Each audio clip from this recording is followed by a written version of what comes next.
तो लीजिए सुनिए मालती जोशी जी की कहानी शोभा यात्रा। माँ जी किसी आंधी की तरह कमरे में घुस आई थी। हड़बड़ाहट में मैं उठकर ठीक से खड़ी भी ना हो पाई थी कि उन्होंने फायरिंग शुरू कर दी।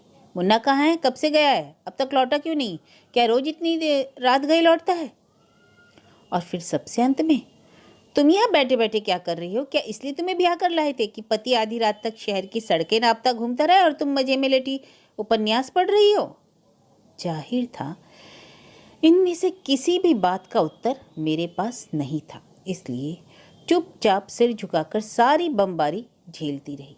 10-15 मिनट तक इसी तरह गर्जन तर्जन करने के बाद वे तो वापस हो गई, परंतु मेरी चेतना को लौटने में कुछ समय लगा।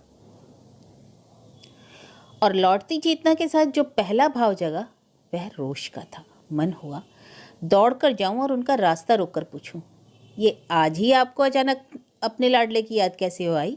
वैसे तो वो रोज ही तो इतनी देर तक बाहर रहते हैं, और जब आप ही उनका पता ठिकाना नहीं जानती तो मेरी औकात क्या है?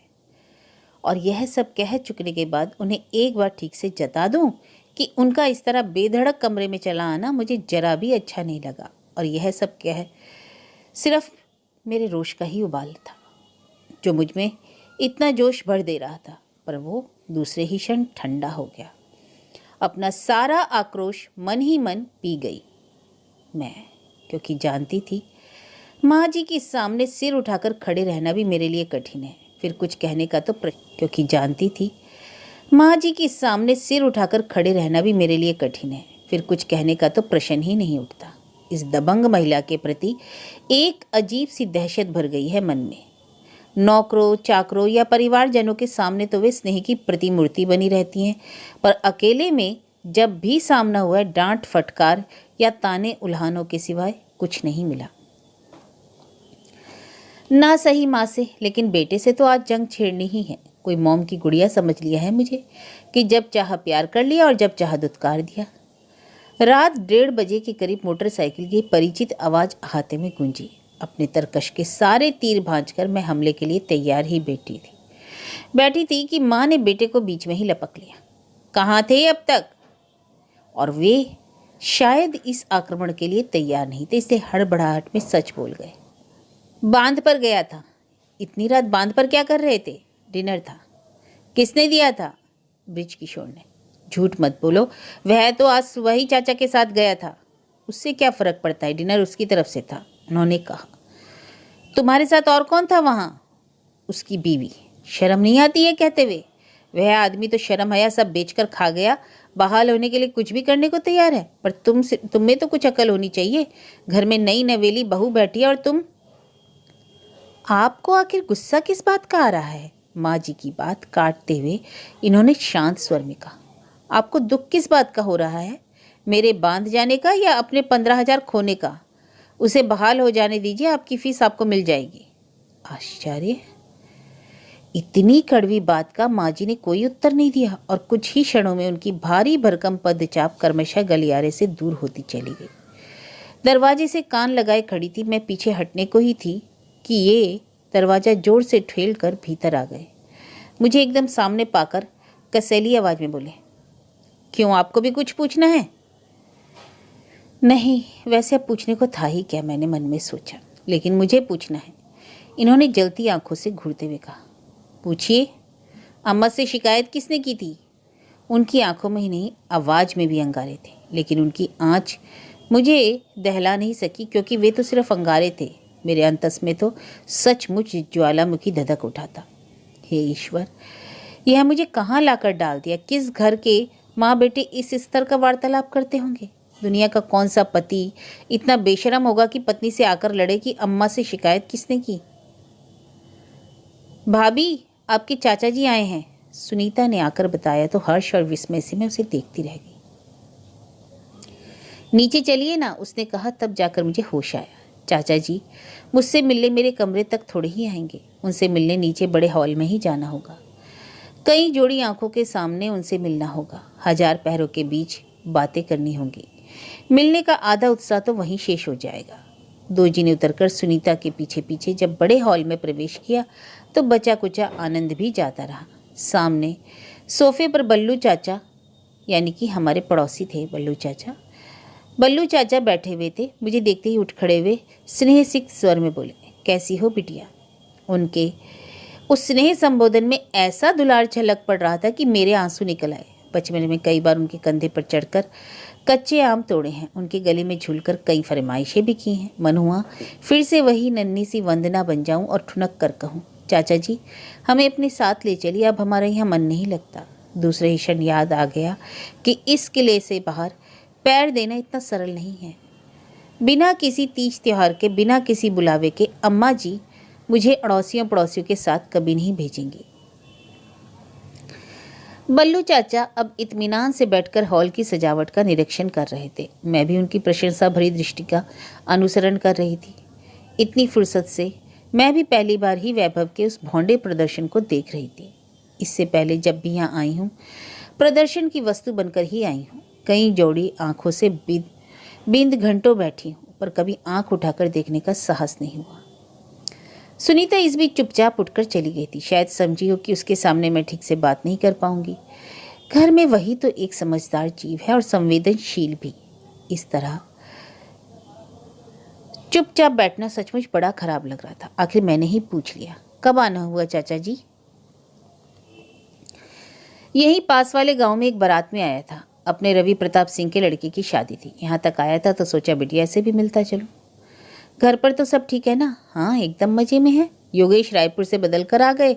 राजेश का भी कॉलेज में अपॉइंटमेंट हो गया है। अच्छा, ये सब हो गया? मुझे किसी ने खबर भी नहीं कही। चलो अच्छा हुआ। बड़े भैया उतनी दूर रायपुर में थे तो माँ बाबू जी को बड़ी चिंता रहा करती होगी। अरे अब सब अच्छा ही होने को है। देखती जाओ, मोहल्ले में अब दोनों वक्त पानी आने लगा है।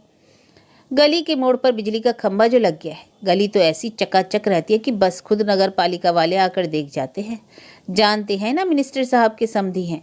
किसी दिन मंत्री महोदय की निगाह पड़ गई तो सब के सब धर लिए जाएंगे, इसलिए चौकन्ने रहते हैं। खुद कलेक्टर ने 2-3 बार फ़ोन करके पूछा कि कोई तकलीफ तो नहीं है। भाभी को छींक भी आ जाए तो सिविल सर्जन दौड़ा चला आता है। तुम्हारे बाबूजी के दफ्तर के बाहर मुन्ना लाल धोबी ने जबरदस्ती ठेला डाल लिया था ना प्रेस का। पुलिस की एक ही डांट से सीधा हो गया। वो सारा खाली करके चलता बना। चाचा जी सुनाते चले जा रहे थे और एक एक बात मेरे कानों पर हथौड़े की तरह बज रही थी। बिटिया, चाचा जी के स्वर की याचना ने मुझे चौंका दिया। अपनी अम्मा जी के पास जरा हमारी अर्जी भी पहुंचा दो। मैंने कहा, काहे की? वही लालपुर वाली ज़मीन की। 5 साल से केस अटका पड़ा है। 2 जज बदल गए तब से। आप कल बल आते तो ठीक रहता चाचा जी। चाचा जी शायद सवेरे तक लौट आए। ना बिटिया, इतने बड़े आदमी के सामने तो हमसे ना मुँह खुला जावे। तुम तो अम्मा जी से निवेदन कर देना। बस जानते हैं, सब जानते हैं कि असली मंत्री कौन है। और फिर वे एकाएक चुप हो गए। मैंने मुड़कर देखा, सुनीता लौट आई थी और उसके पीछे चाय की ट्रे लिए जगदीश था। चाय का सरंजाम देखकर चाचा जी एकदम उठ खड़े हुए। अरे नाहक परेशान होती रही आप बिट्टो रानी, पर मुझे माफ़ करना। भला बिटिया के घर की चाय पी सकता हूँ कभी? ना बिटिया, इस पाप में मत धकेलो मुझे। मैं तो राजी खुशी पूछने चला आया था। बहन जी के दर्शन नहीं हो पाए, उनके चरणों में हमारा प्रणाम निवेदन कर देना। चलूँगा। और हम दोनों के साथ हाथ में 11-11 रुपये थमाकर चाचा जी चले गए। बल्लू चाचा की छोटी सी मुलाकात मुझे एकदम पत्थर बना गई। पिछले 4 दिन और 4 रातें मैंने बड़े ऊहापोह में बिताई थी। बार बार घर लौट जाने की योजनाएं बना रही थी, पर एक भी गले से नहीं उतर सकी। बल्लू चाचा ने तो सारे सोच विचार पर ही पूर्ण विराम लगा दिया। बड़े भैया 5 साल से ट्रांसफ़र के लिए परेशान थे। पलक झपकते उनका काम हो गया। छोटे भैया एमएससी के रिजल्ट के बाद एक दिन खाली नहीं बैठे बिठाए नौकरी मिल गई। गली में बिजली लग गई। रोज़ सफाई होने लगी। मिनिस्टर के समधी होने का इतना फल तो तुरंत तो मिलता है। लगता है संसार के सारे व्रतों से यही व्रत श्रेष्ठ है। तभी ना पूरा परिवार इस रिश्ते से इतना उत्सुक था। मुझे तो सगाई के बाद पता चला कि श्रीमान जी ने बीए भी नहीं की। इतना रोई थी उस दिन। अंग्रेजी साहित्य की विद्यार्थिनी मैं एक अनपढ़ के पल्ले बांध दी जाऊंगी, सोचा भी ना था। हैरत तो यह थी कि बिना किसी जांच पड़ताल के इन लोगों ने बात चलाई ही कैसे। लेकिन अर्चना ने ही बतलाया कि जानबूझकर मक्खी निगली जा रही है। सुनकर आपे से बाहर हो गई थी मैं। माँ को जाने कितना उल्टा सीधा सुना डाला। माँ लेकिन नाराज जरा भी नहीं हुई, उल्टे प्रेम से समझाने लगी। अरे बेटे, पढ़ाई में क्या रखा है, आजकल BA MA मारे मारे फिरते हैं, कोई बाबूगिरी के लिए भी नहीं पूछता। यह तो तेरी किस्मत है कि इतनी ऊंची जगह तेरा रिश्ता लग गया। अब तो अपना सब कुछ बेच कर देते तब भी ऐसा घर नहीं ढूंढ पाते।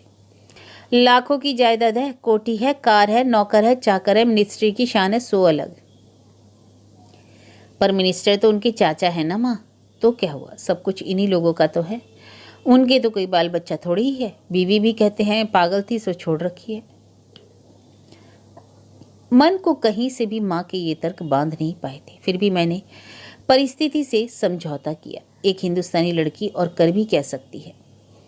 शादी बहुत धूमधाम से संपन्न हुई। गाजे बाजे के साथ बारात में नेता थे, मंत्री थे, अफसर थे, लखपति थे। इस भव्य बारात का स्वागत सत्कार हम लोगों के बस का नहीं था, पर शहर का पूरा सरकारी अमला सहायता के लिए दौड़ पड़ा। मेरा विवाह एक पारिवारिक आयोजन न रहकर सरकारी समारोह बन गया था। दूल्हे के रूप रंग के लिए सखियां मुझे बधाई दे रही थी और मैं खुश होने का प्रयास कर रही थी। लेकिन दोस्तों की जमात देखकर शिवजी जी की बारात याद आ गई। उनके भौंडे, मजाक, भद्दे हाव भाव और निर्लज हंसी देख सुनकर मन खट्टा हो गया। जो व्यक्ति दिन रात इन लोगों के साथ उठता बैठता है, उसका मानसिक स्तर कैसा होगा, इसकी तो कल्पना की नहीं जा सकती। ना सही विद्या, पर मनुष्य में संस्कार तो हो, और संस्कार शून्य व्यक्ति के साथ कोई भावुक मन कैसे जुड़ा रह सकता है। और मेरा सोचा हुआ जरा भी गलत नहीं था। इसका पता पहली भेंट में ही चल गया। पत्नी संबंधी अपनी मान्यताओं को और पत्नी की सीमाओं को उन्होंने पहले दिन ही स्पष्ट कर दिया। वह एक कठोर सत्य था। फिर भी मुझे उसके कथ्य से इतनी शिकायत नहीं है, पर जिस भाषा में वह कहा गया वह संभ्रांत परिवारों की भाषा में नहीं थी। विवाह के प्रति मन में कोई उत्साह ही नहीं रह गया था। फिर भी मेरे संस्कारी मन ने भाग्य के निर्णय को सिर माथे लिया था। बड़े यत्न से मन में एक मंदिर बनाया था, परंतु प्राण प्रतिष्ठा होने के पहले ही प्रतिमा खंडित हो गई। कई बार सोचती हूँ कोई 10 मिनट बाद भी कर ले तो इस आदमी की औकात समझ में आ जाती है। फिर बड़े भैया तो कई बार आकर मिल गए थे। बाबूजी भी एक बार आए थे। उस समय मंत्री जी के यहाँ संबंध करने की उतावली में क्या इन लोग अपना विवेक छोड़ाए थे घर पर? उन्हें भान न रहा कि अपने स्वार्थ के लिए वे वंदना की इच्छाओं का, संवेदनाओं का गला घोट रहे हैं। छोटी दीदी सुबह से परेशान थी। 2-4 बार ऊपर आकर अपने भैया के लिए पूछ गई। उनकी व्यग्रता देखकर बड़ा आश्चर्य हो रहा था, क्योंकि भाई बहन में जैसा प्यार ही नहीं था। मैं जानती थी। फिर सुनीता ने बतलाया कि दरअसल दीदी भैया के लिए नहीं, उनके जीजा जी के लिए परेशान हैं। दोनों सुबह से ही निकल गए हैं। यह सुनकर तो और भी विस्मय हुआ। साले बहनोई के स्नेह संबंध सर्वविदित थे। दोनों भरसक एक दूसरे के सामने नहीं पड़ते थे, और जब भी सामना होता तो झड़प होकर ही रहती। मुझे जीजा जी पर तरस भी आता और गुस्सा भी। क्यों यह व्यक्ति इतनी लांछना और अपमान सहकर ससुराल में पड़ा हुआ है? सुना था वे LLB कर रहे हैं। मैंने कभी उन्हें कॉलेज जाते नहीं देखा। दिन रात उनके कमरे में ताश की बाजी जमी रहती, यार दोस्तों का हुजूम लगा रहता, और दीदी दौड़ दौड़ कर सबके लिए चाय नाश्ता बनाती रहती। भाई बहन दोनों के मन में वैमनस्य की जो गांठ थी, उसके मूल में जीजा जी ही थे। इसलिए मुझे आश्चर्य हो रहा था। मैंने पूछा, सुनीता, आज ये अघट कैसे घट गया? क्या तुम्हारे भैया और जीजा जी साथ साथ कैसे? भैया जीजा जी का हिसाब चुकाने गए हैं, सुनीता ने कहा। मतलब? मेरे प्रश्न के उत्तर में सुनीता ने जो बताया वह सचमुच अद्भुत था। हुआ यूं कि जीजा जी कल अपने कुछ दोस्तों के साथ एक होटल में बैठे हुए थे। खा पीकर जैसे ही उठने को हुए, बैरे ने बिल लाकर सामने रख दिया। बस फिर क्या था, जीजा जी ने आप देखा ना ताव कसकर उसे एक थप्पड़ जड़ दिया। पल भर में सारा होटल उनके आसपास सिमट गया। कहा सुनी होते होते हाथापाई तक की नौबत आ गई। जिया जी तो जैसे तैसे बच निकले, पर उनके 2 साथियों को मरहम पट्टी करवाने अस्पताल जाना पड़ा, और आज दोनों वीर उसी अपमान का बदला चुकाने गए हैं। लेकिन सुनीता, एक बात समझ में नहीं आई, झगड़े की जरूरत ही क्या थी? वेटर ने बिल ही तो दिया था, कोई अदालती नोटिस तो नहीं। अरे क्या बात करती हो भाभी, जानती नहीं हम इस इलाके के एक छत्र सम्राट हैं। हमसे पैसे मांगने की कोई जुर्रत नहीं कर सकता, और जो करेगा मुंह की खाएगा। सुनीता ने यह बात एकदम मर्दानी आवाज में ऐसे आवेश के साथ कही कि उसका अभिनय देखकर हंसी से दोहरी हो गई मैं। हंसी का वह दौर थमते ही उसी लहजे में मैंने पूछा, फिर महाप्रतापी जीजाजी की यह दुर्दशा क्यों कर हुई श्रीमान? उनसे चूक हो गई भद्रे। कौन सी श्रीमान? चूक यह हुई कि जीजाजी गलत जगह पहुंच गए। वह दरबारी का रेस्तरां था। अव्वल तो जीजाजी को वहां जाना ही नहीं था, और अगर गए भी थे तो खा पीकर चले आना था। ताव दिखाने की जरूरत नहीं थी।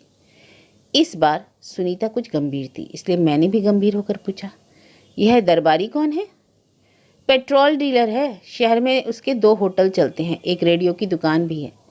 भैया से उसकी पुरानी रंजिश चली आ रही है, इसलिए वे कभी उसके ठिकानों के पास भी नहीं फटकते। दूसरे, पेट्रोल पंप बंद हो तो घर में बैठे रहेंगे, पर उसके पंप पर कभी नहीं जाते। जिया जी का यह सारा इतिहास जानते तो होंगे? जानते क्यों नहीं, यही तो रोना है। सुनीता से बात करने के बाद मैं भी सोच में डूब गई। मन में अजीब अजीब आशंकाएं उठने लगी थी। उनकी मंगल कामना करते हुए मैं सारी शाम बरामदे पर ही बैठी रही, अपने इष्ट देव का जाप करते हुए। अक्सर दीदी पर आश्चर्य हुआ था और ईर्ष्या भी। अपने नितांत अकर्मण्य पति पर कितनी श्रद्धा रखती हैं वे। दिन भर आगे पीछे दौड़ती रहेंगी। रसोई के लिए मिश्रानी काकी है, गोविंदी है, फिर भी वे दिन रात वहां खटकर जीजा जी के लिए कुछ न कुछ बनाती रहेंगी। दौड़ दौड़ कर कमरे में पहुंचाया करेंगी।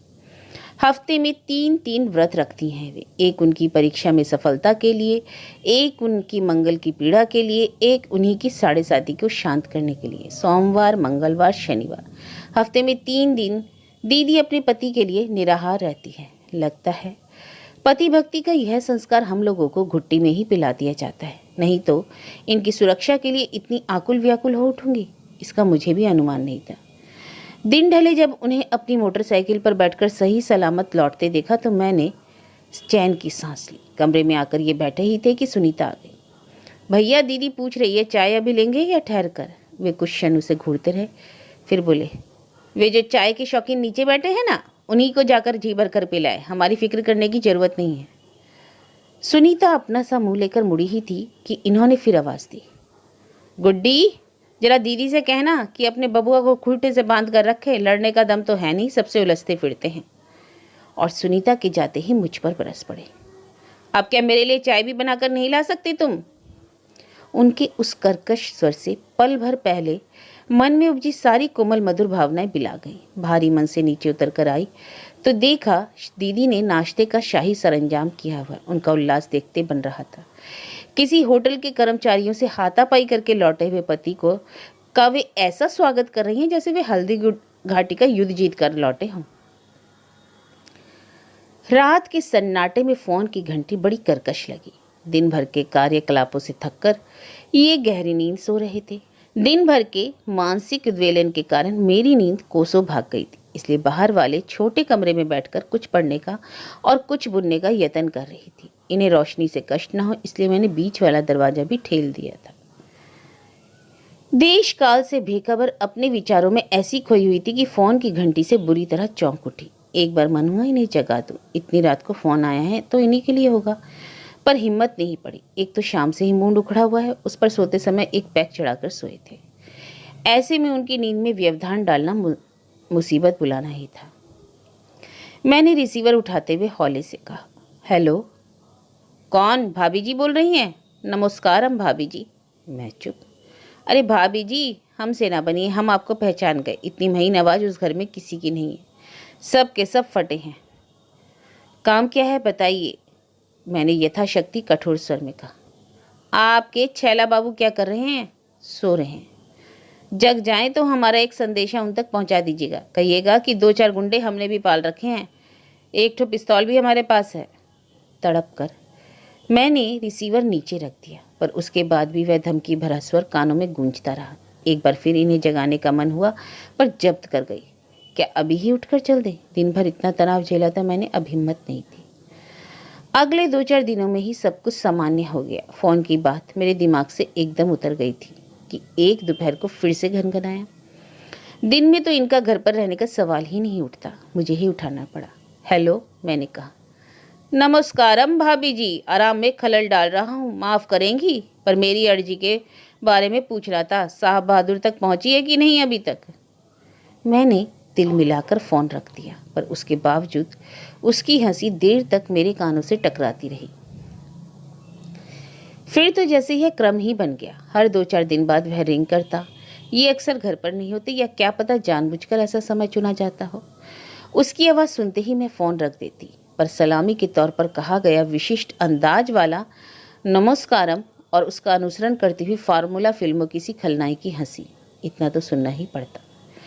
अजीब परेशानी से घिर गई थी। फ़ोन की घंटी सुनते ही मन कांप उठता था। 1-2 बार तो टाल भी गई थी, पर दुर्भाग्य से वह इन्हीं का फ़ोन निकला।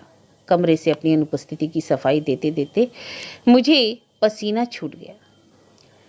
आखिर एक दिन जब मेरी सहन शक्ति ने जवाब दे दिया तो मैंने इनसे सब कह डाला। गंभीर होकर ये कुछ देर तक सोचते रहे, फिर बोले, उसका भी इलाज हो जाएगा, डोंट वरी। उनके इस आश्वासन से मेरा डर घटा नहीं बल्कि और भी बढ़ गया। जिस दिन ये देर रात तक बाहर रहते मन में नाना शंकाएं उठने लगता इससे तो वह फ़ोन वाला चक्कर ही ठीक था, कम से कम निरापद तो था। उस निर्जीव उपकरण की शिकायत करके मैंने क्या पाया? बेचारे की रवानगी नीचे वाले कमरे में ही हो गई। मेरा डर वैसा ही कायम रहा, बल्कि और बढ़ गया। ये रोज की तरह रात के 12 बजाकर ही लौटे थे। रोज की बात और थी, पर आज तो इनके पास कारण भी था। सुनीता की सहेली की शादी थी।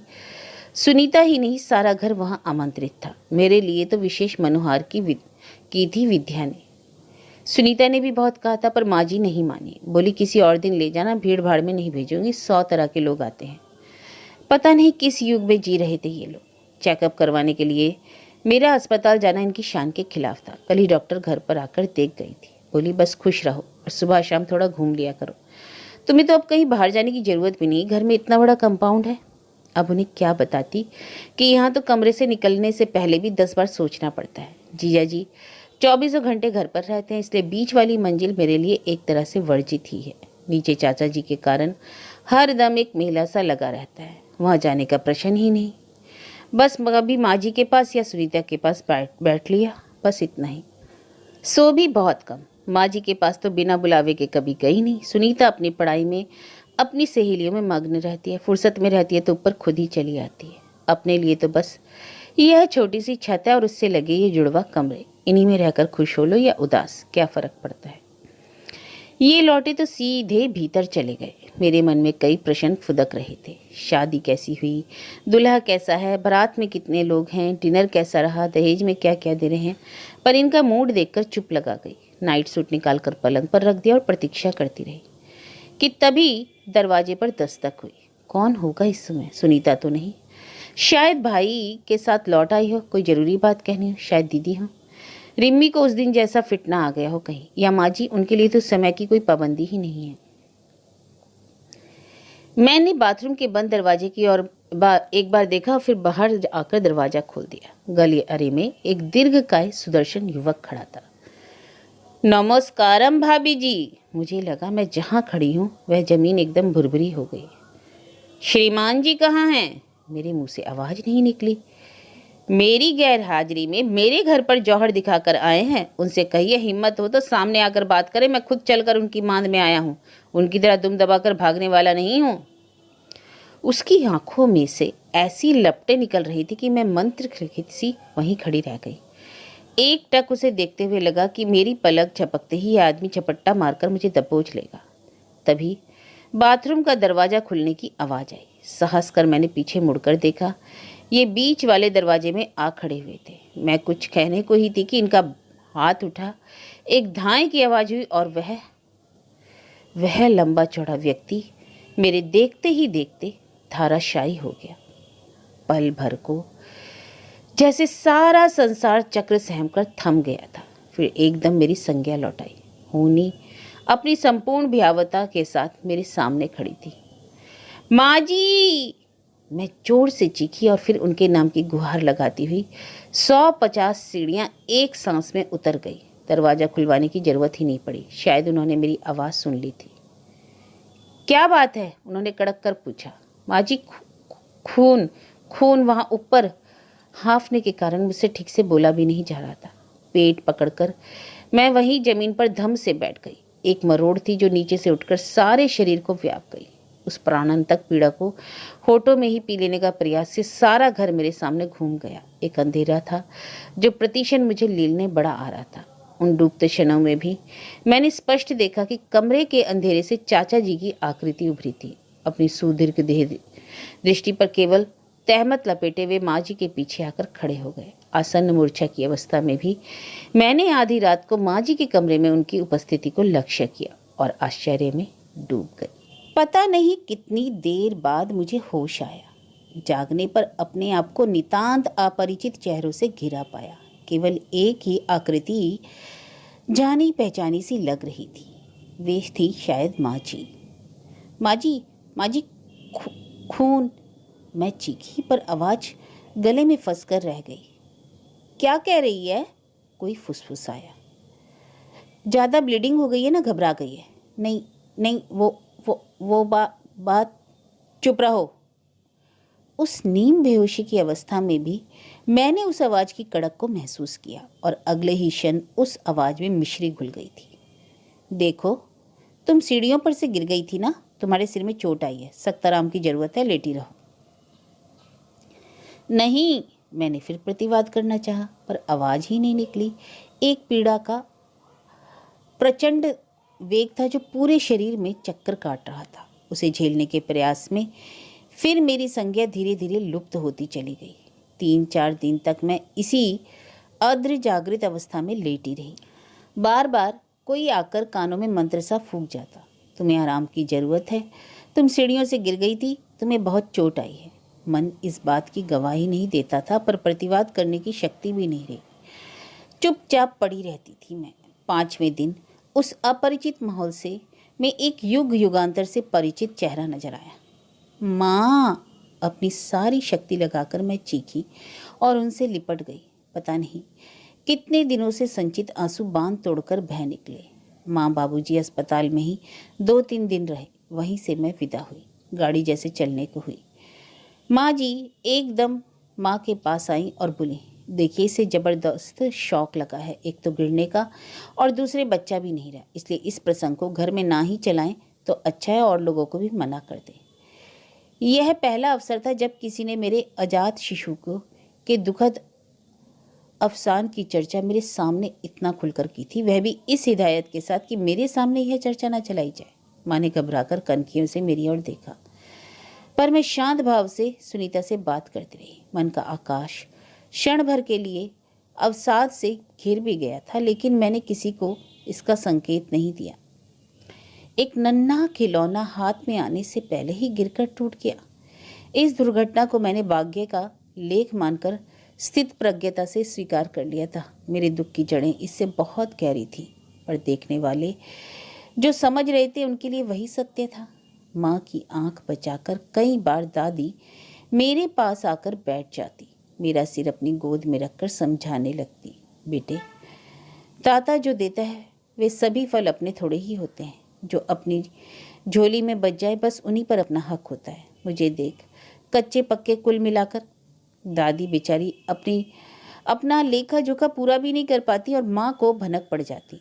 दौड़ी दौड़ी आती और कोई दूसरा प्रसंग छेड़कर दादी की कांपती मरियल आवाज को वहीं दबा देती। मुझे इतनी हंसी आती कि दोनों अपनी ममता की मारी हैं बेचारी, अपने अपने ढंग से मेरा दुख हल्का करना चाहती हैं। और वे ही क्यों, पूरा घर मेरे इर्द गिर्द घूम रहा था। भाभियां बिछी जाती थी, एक एक शब्द झेलती थी। बहनें दिन भर तीमारदारी में लगी रहती। भाई लोग फल फूल और दवाइयों से कमरा भर देते। अपना काम से जरा सी फुर्सत पाते ही बाबूजी भी मेरे पास आ बैठते, दुनिया जहान की बातें करके मेरा मन बहलाते। ठीक होने में मुझे पूरे 2 महीने लगे। फुर्सत में आदमी बहुत गहरे तक देख लेता है। मैंने भी लक्ष्य किया कि बल्लू चाचा गलत नहीं कहते थे। घर का नक्शा सचमुच बदल गया है। बाबूजी भी वैसे भी अच्छी हैसियत वाले व्यक्ति थे, पर मेरी शादी के बाद उनकी प्रतिष्ठा में आश्चर्यजनक वृद्धि हुई थी। बिस्तर पर पड़े पड़े मैंने एक बात और भी महसूस की। सारी सास संभाल लाड़ दुलाड़ के बावजूद सबके मन में मुझे लेकर एक बेचैनी से व्याप्त है। 2 महीने से मैं बिस्तर में लगी रही, पर मुझे देखने घर से कोई नहीं आया। सुनीता की ही 2-4 उखड़ी उखड़ी चिट्ठियां आई थी, पर जिनके पत्र की प्रतीक्षा थी वह नहीं आए। जब तक बीमार रही तब तक तो चलता रहा, पर ठीक होने के बाद समस्या सचमुच गंभीर हो गई। 2-2.5 महीने मुझे यहाँ रहते हो गए थे, पर घर में से अब तक कोई बुलावा नहीं आया था और बिना बुलावे के लौटने की राह नहीं बन रही थी। और जाने के लिए मैं बहुत उत्सुक भी नहीं थी, पर सबकी आंखों में झलकता संशय सोचने के लिए मजबूर कर देता था। फिर धीरे धीरे मैंने घर के रूटीन में अपने आप को ढालना शुरू कर दिया। सुबह शाम भाभी के साथ चौके में थोड़ा काम करा दिया, दोपहर में माँ के ब्लाउज में बटन टाक दिए, दादी को रामायण सुना दी और शाम को बाबूजी की चाय नाश्ता बना दिया। रात प्रमोद विनोद को होमवर्क करवा दिया या रोली को कहानी सुना दी। दिन निरानंद ही सही बीत रहे थे। सुबह की चाय अपने पूरे तामझाम के साथ चल रही थी। 24 घंटों में यही समय होता था जब घर के सब लोग एक साथ बैठ पाते थे, इसलिए लंबी चौड़ी डाइनिंग टेबल सुबह को ठसाठस भरी होती थी। बच्चों के लिए अलग से स्टूल आदि का इंतजाम करना पड़ता था। सबके साथ खा पीकर सब लोग प्रसन्न मन से अपने अपने काम में निकल जाते। बाबूजी का तो कहना था कि सुबह सवेरे अपने बच्चों के साथ आधा घंटा हंस बोल लेता हूँ तो दिन भर मेरी बैटरी चार्ज रहती है। बाबूलाल अखबार ले आया और सब के सब उस पर झपट पड़े। रोज ही यह धमा चौकड़ी मस्ती थी। अंग्रेजी का अखबार तो सीधे बाबूजी के पास चला जाता था। हिंदी वाले अखबार को लेकर खूब खींचतान होती। उसके सारे पेज अलग करके बांट लिए जाते, फिर भी कहीं दो दो सिर एक साथ घुसे रहते। कहीं कोई आगे से पढ़ता, कोई दूसरा पीछे से। पत्रिकाएं आती तो अल्पना और भाभी उन्हें सबसे पहले लपक लेती। माँ अक्सर डांट लगाती रहती, पर उसमें कोई दम नहीं होता। उनकी शक्ल से साफ जाहिर था कि उन्हें यह हड़बंग बहुत प्यारी लग रही है। उनके खुशहाल गृहस्थी का बिगुल था वह। एक हाथ में चाय का कप थामे सब लोग अपने अपने हिस्से का पेज पढ़ रहे थे कि बड़े भैया एकदम बोले, बाबूजी ये पढ़ा आपने? दरबारी लाल हत्याकांड का अभियुक्त राम संजीवन काछी अपने घर में मृत पाया गया। वह अभी कुछ दिन पहले ही तो जमानत पर छूटा था। क्या हुआ दीदी? भैया की बात पूरी भी ना हो पाई थी कि अर्चना चिल्लाई।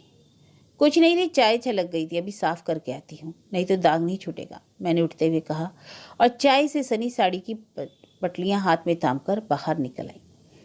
जाते जाते मैंने सुना माँ डांट रही थी, सुबह सवेरे कोई अच्छी खबर नहीं सुना सकते तुम लोग? वही मरने मारने की बातें, जब देखो तब मरे। अखबार वालों को और कुछ नहीं मिलता?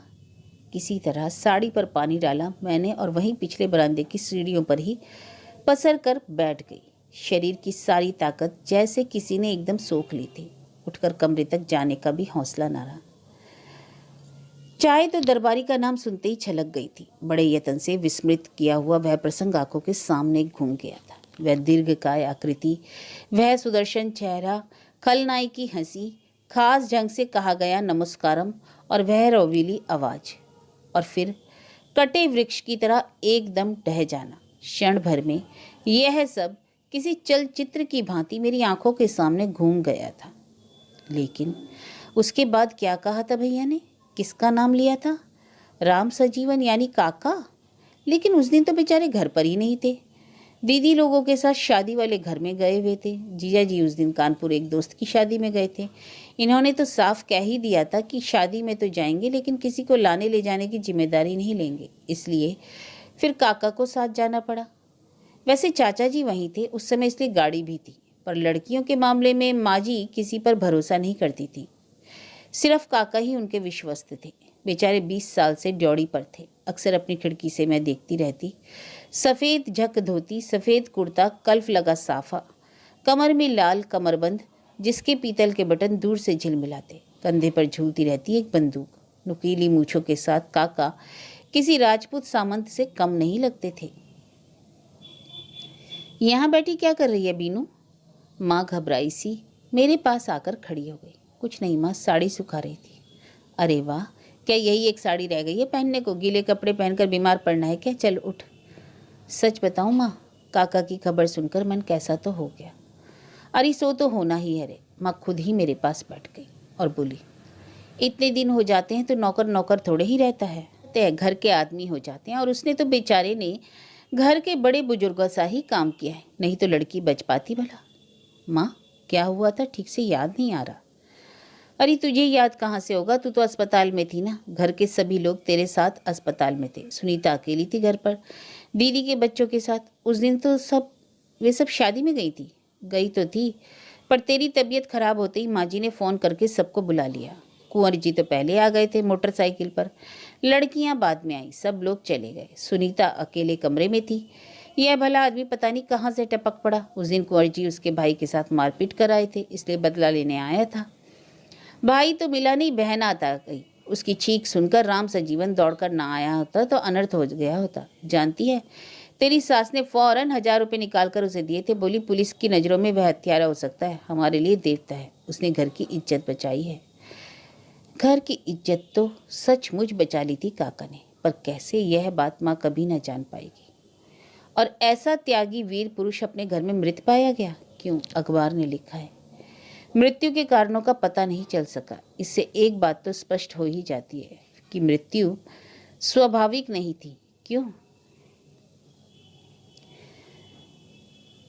दिन भर मेरा मन इसी उधेड़बुन में खोया रहा। शाम को बाबूजी का समय होते ही मैं किचन में चली आई। मैं किसी को भी यह आभास नहीं देना चाहती थी कि मैं परेशान हूं या अन्य मनसक हूं। बंधु बेटे, देख तेरे लिए आज क्या लाया हूं। मुझे देखते ही बाबूजी ने कहा। क्या लाए हैं? मैंने भरसक खुलसते हुए पूछा। Freedom at Midnight. बहुत दिनों से कह रही थी ना, आज बार रूम में एक के पास देखी तो उठा लाया। किताब को हाथ में लेकर उलट पुलट करती रही। कब से उत्सुक थी इसके लिए। इस छोटे से कस्बे के बार रूम से बाबूजी वह दुर्लभ पुस्तक मेरे लिए खोज लाए थे, पर मन में कोई उत्साह ही शेष नहीं रह गया। बाबूजी के इस कमरे में पुस्तकें ही पुस्तकें थी, चमकीली जिल्दों वाली, करीने से लगी हुई, जमीन से लगाकर छत तक किताबें ही किताबें। उनकी मेज पर भी एक साथ 15-20 किताबें गिनी जा सकती थी। मुझे लगा जैसे बाबूजी ने मुझे बहलाने के लिए किताबों के इस समुद्र में से एक उठाकर मुझे पकड़ा दी हो। उनके लिए चाय डालते हुए मैंने कहा, हत्या के अभियुक्त की कोई हत्या कर दे तो उसे आप क्या कहेंगे? मैं उसे बदले की कार्यवाही कहूँगा, पर मैं तो इसे निरा पागलपन कहूँगी। वह बेचारा तो खुद ही कटघरे में खड़ा है, अपनी सजा की प्रतीक्षा कर रहा है। फांसी, उम्र कैद, जो भी हो, कोई जरूरी थोड़ी है, छूट भी तो सकता है। बाबूजी ने कहा। कैसे? बेटे, अदालत में तो जो साबित हो जाता है वही जुर्म है, नहीं तो सिर्फ घटना है, चाहे दुर्घटना ही कह लो। आप कोई और कारण बतला सकते हैं? किसका? वही हत्या का। शायद किसी को उसके मुंह खोलने का डर हो, शायद उसका सच बोलना निरापद ना हो। बाबूजी? हाँ बेटे, आपने तो हम लोगों को हमेशा सच बोलने की शिक्षा दी है, ठीक है ना? हाँ, वह बचपन की बात थी, पर आज अगर पूछोगी तो कहूँगा कि सच वही है जो सिद्ध हो सकता है, और अगर सिद्ध करने की सामर्थ्य नहीं है तो झूठ को शह देनी पड़ेगी, और अगर झूठ बोलने का साहस भी नहीं है तो चुप तो रहा ही जा सकता है। क्या ये आप एक वकील की हैसियत से कह रहे हैं? नहीं बेटा, एक बाप की हैसियत से। मैंने चौंक कर बाबूजी की ओर देखा। वे मेज पर झुके हुए थे और सामने रखे कागज पर बेमतलब लकीरें खींच रहे थे। बाबूजी? मैंने कांपती आवाज से पूछा। आप कितना जानते हैं बाबूजी? मैं कुछ नहीं जानता बेटे, लेकिन समझता हूँ बहुत कुछ। वंदना, पिछले 35 वर्षों से वकालत कर रहा हूँ और बहुत अच्छी तरह जानता हूँ कि झूठ को सच कैसे किया जाता है, गवाह कैसे तोड़े जाते हैं, प्रमाण नष्ट कैसे किए जाते हैं, पोस्टमार्टम रिपोर्ट कैसे लिखवाई जाती है, अदालतों से न्याय कैसे खरीदा जाता है, इस नाटक में रुपए का रोल कितना है, राजनीति का कितना, सब समझता हूँ। इसलिए कहता हूँ चुप रहना ही श्रेयस्कर है। बाबूजी, लेकिन मैं इतना बड़ा झूठ कैसे बर्दाश्त कर पाऊंगी? तुम्हें इससे भी बड़ा झूठ बर्दाश्त करना है बेटे। बाबूजी कुछ देर तक मेरी ओर देखते रहे, फिर धीरे से बोले, उस बार तुम्हें लेने गया था तो शहर में इस हत्याकांड की चर्चा गर्म थी। मैंने मनोज से कहा कि सुनीता का नाम इस तरह बीच में नहीं आता तो ठीक रहता, बेकार की बदनामी होगी। तो जानती हो क्या जवाब मिला? जवाब मिला कि बदनामी तो होनी ही थी, चाहे बीवी की होती या बहन की। क्या? मैं विस्फारित नेत्रों से बाबूजी को देखती ही रह गई। बाबूजी शांत स्वर में बोले, मनोज ने बताया कि तुम्हारे पास रोज दरबारी का फोन आता था। उस रात भी वह तुमसे मिलने तुम्हारे कमरे तक गया था। Oh no! सिर से पांव तक सिहर उठी, मैं सुलग उठी। मन हुआ दोनों हाथों में अपना चेहरा छुपाकर भाग जाऊं यहाँ से। इस घिनौनी बात को सुनने के बाद उनके सामने एक पल भी बैठना कठिन था। जानता हूँ बेटे, जानता हूँ कि यह झूठ है, स्नेहसिक्त स्वर में वे बोले। इससे बड़ा झूठ दुनिया में कोई हो ही नहीं सकता। शायद तुम्हारा मुंह बंद रखने के लिए उन्होंने यह बहाना गढ़ा हो, शायद तुम्हारा सच बोलना उनके लिए निरापद ना हो। बहुत दिनों से एक बात पूछना चाहता था बेटे, उस दिन तुम अपने आप गिरी थी या किसी ने तुम्हें ऊपर से धक्का दे दिया था? बाबूजी द्वारा व्यक्त उस संभावना में उतनी सर्दी में भी मुझे पसीना छूट गया। मैं उनकी आंखों में सीधे देखते हुए कहने लगी, मैं अपनी बात साबित नहीं कर सकती बाबूजी, पर आपको विश्वास करना होगा, उस दिन मैं गिरी नहीं थी, सीढ़ियों से या और कहीं से भी। किसी तरह विश्वास करने को जी ही नहीं चाह रहा था, पर किए बिना चारा भी नहीं था। रात फोन पर ही सूचना मिल गई थी, पर मन में ने उसे झुठला दिया था। सुबह से रेडियो, अखबार, लाउड स्पीकर सभी उसी दारुण समाचार की पुष्टि कर रहे थे। बाजार बंद हो गए थे, स्कूल में छुट्टी हो गई थी, घर पर मिलने वालों का तांता लगा हुआ था। अनिच्छा से ही सही, पर अंततः उस कठोर सत्य को स्वीकार करना ही पड़ा कि चाचा जी अब नहीं रहे। समाचार इतना अप्रत्याशित था कि सबका स्तब्ध रह जाना स्वाभाविक ही था। पल भर में ही को मैं भी एकदम जड़ हो गई थी। फिर जो मुझे रुलाई छूटी तो उस आवेग में मैंने घर भर को समेट लिया। रात भर माँ और भाभी मेरे पास बैठी मुझे दिलासा देती रही। भैया लोग उनकी गुणगाथा कहते रहे। उनकी बातों का सूत्र पकड़कर चाचा जी की कितनी ही यादें चलचित्र की भांति मन के पर्दे पर घूम गई। पहली बार जब उन्हें देखा था, शायद कॉलेज का वार्षिक उत्सव था। वे मुख्य अतिथि थे।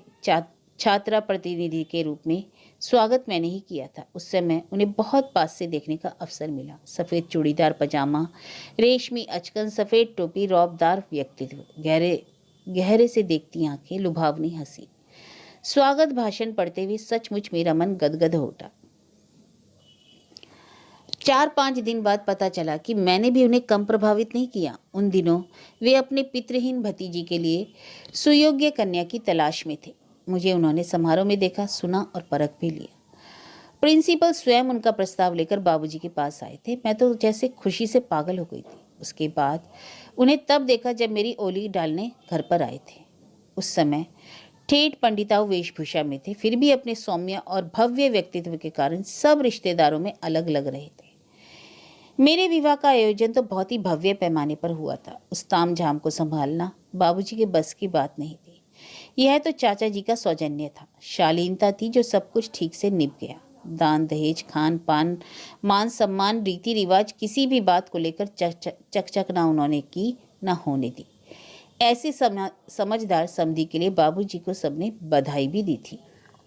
घर पर होते तो उनकी महानता का एक और पहलू नजर आता।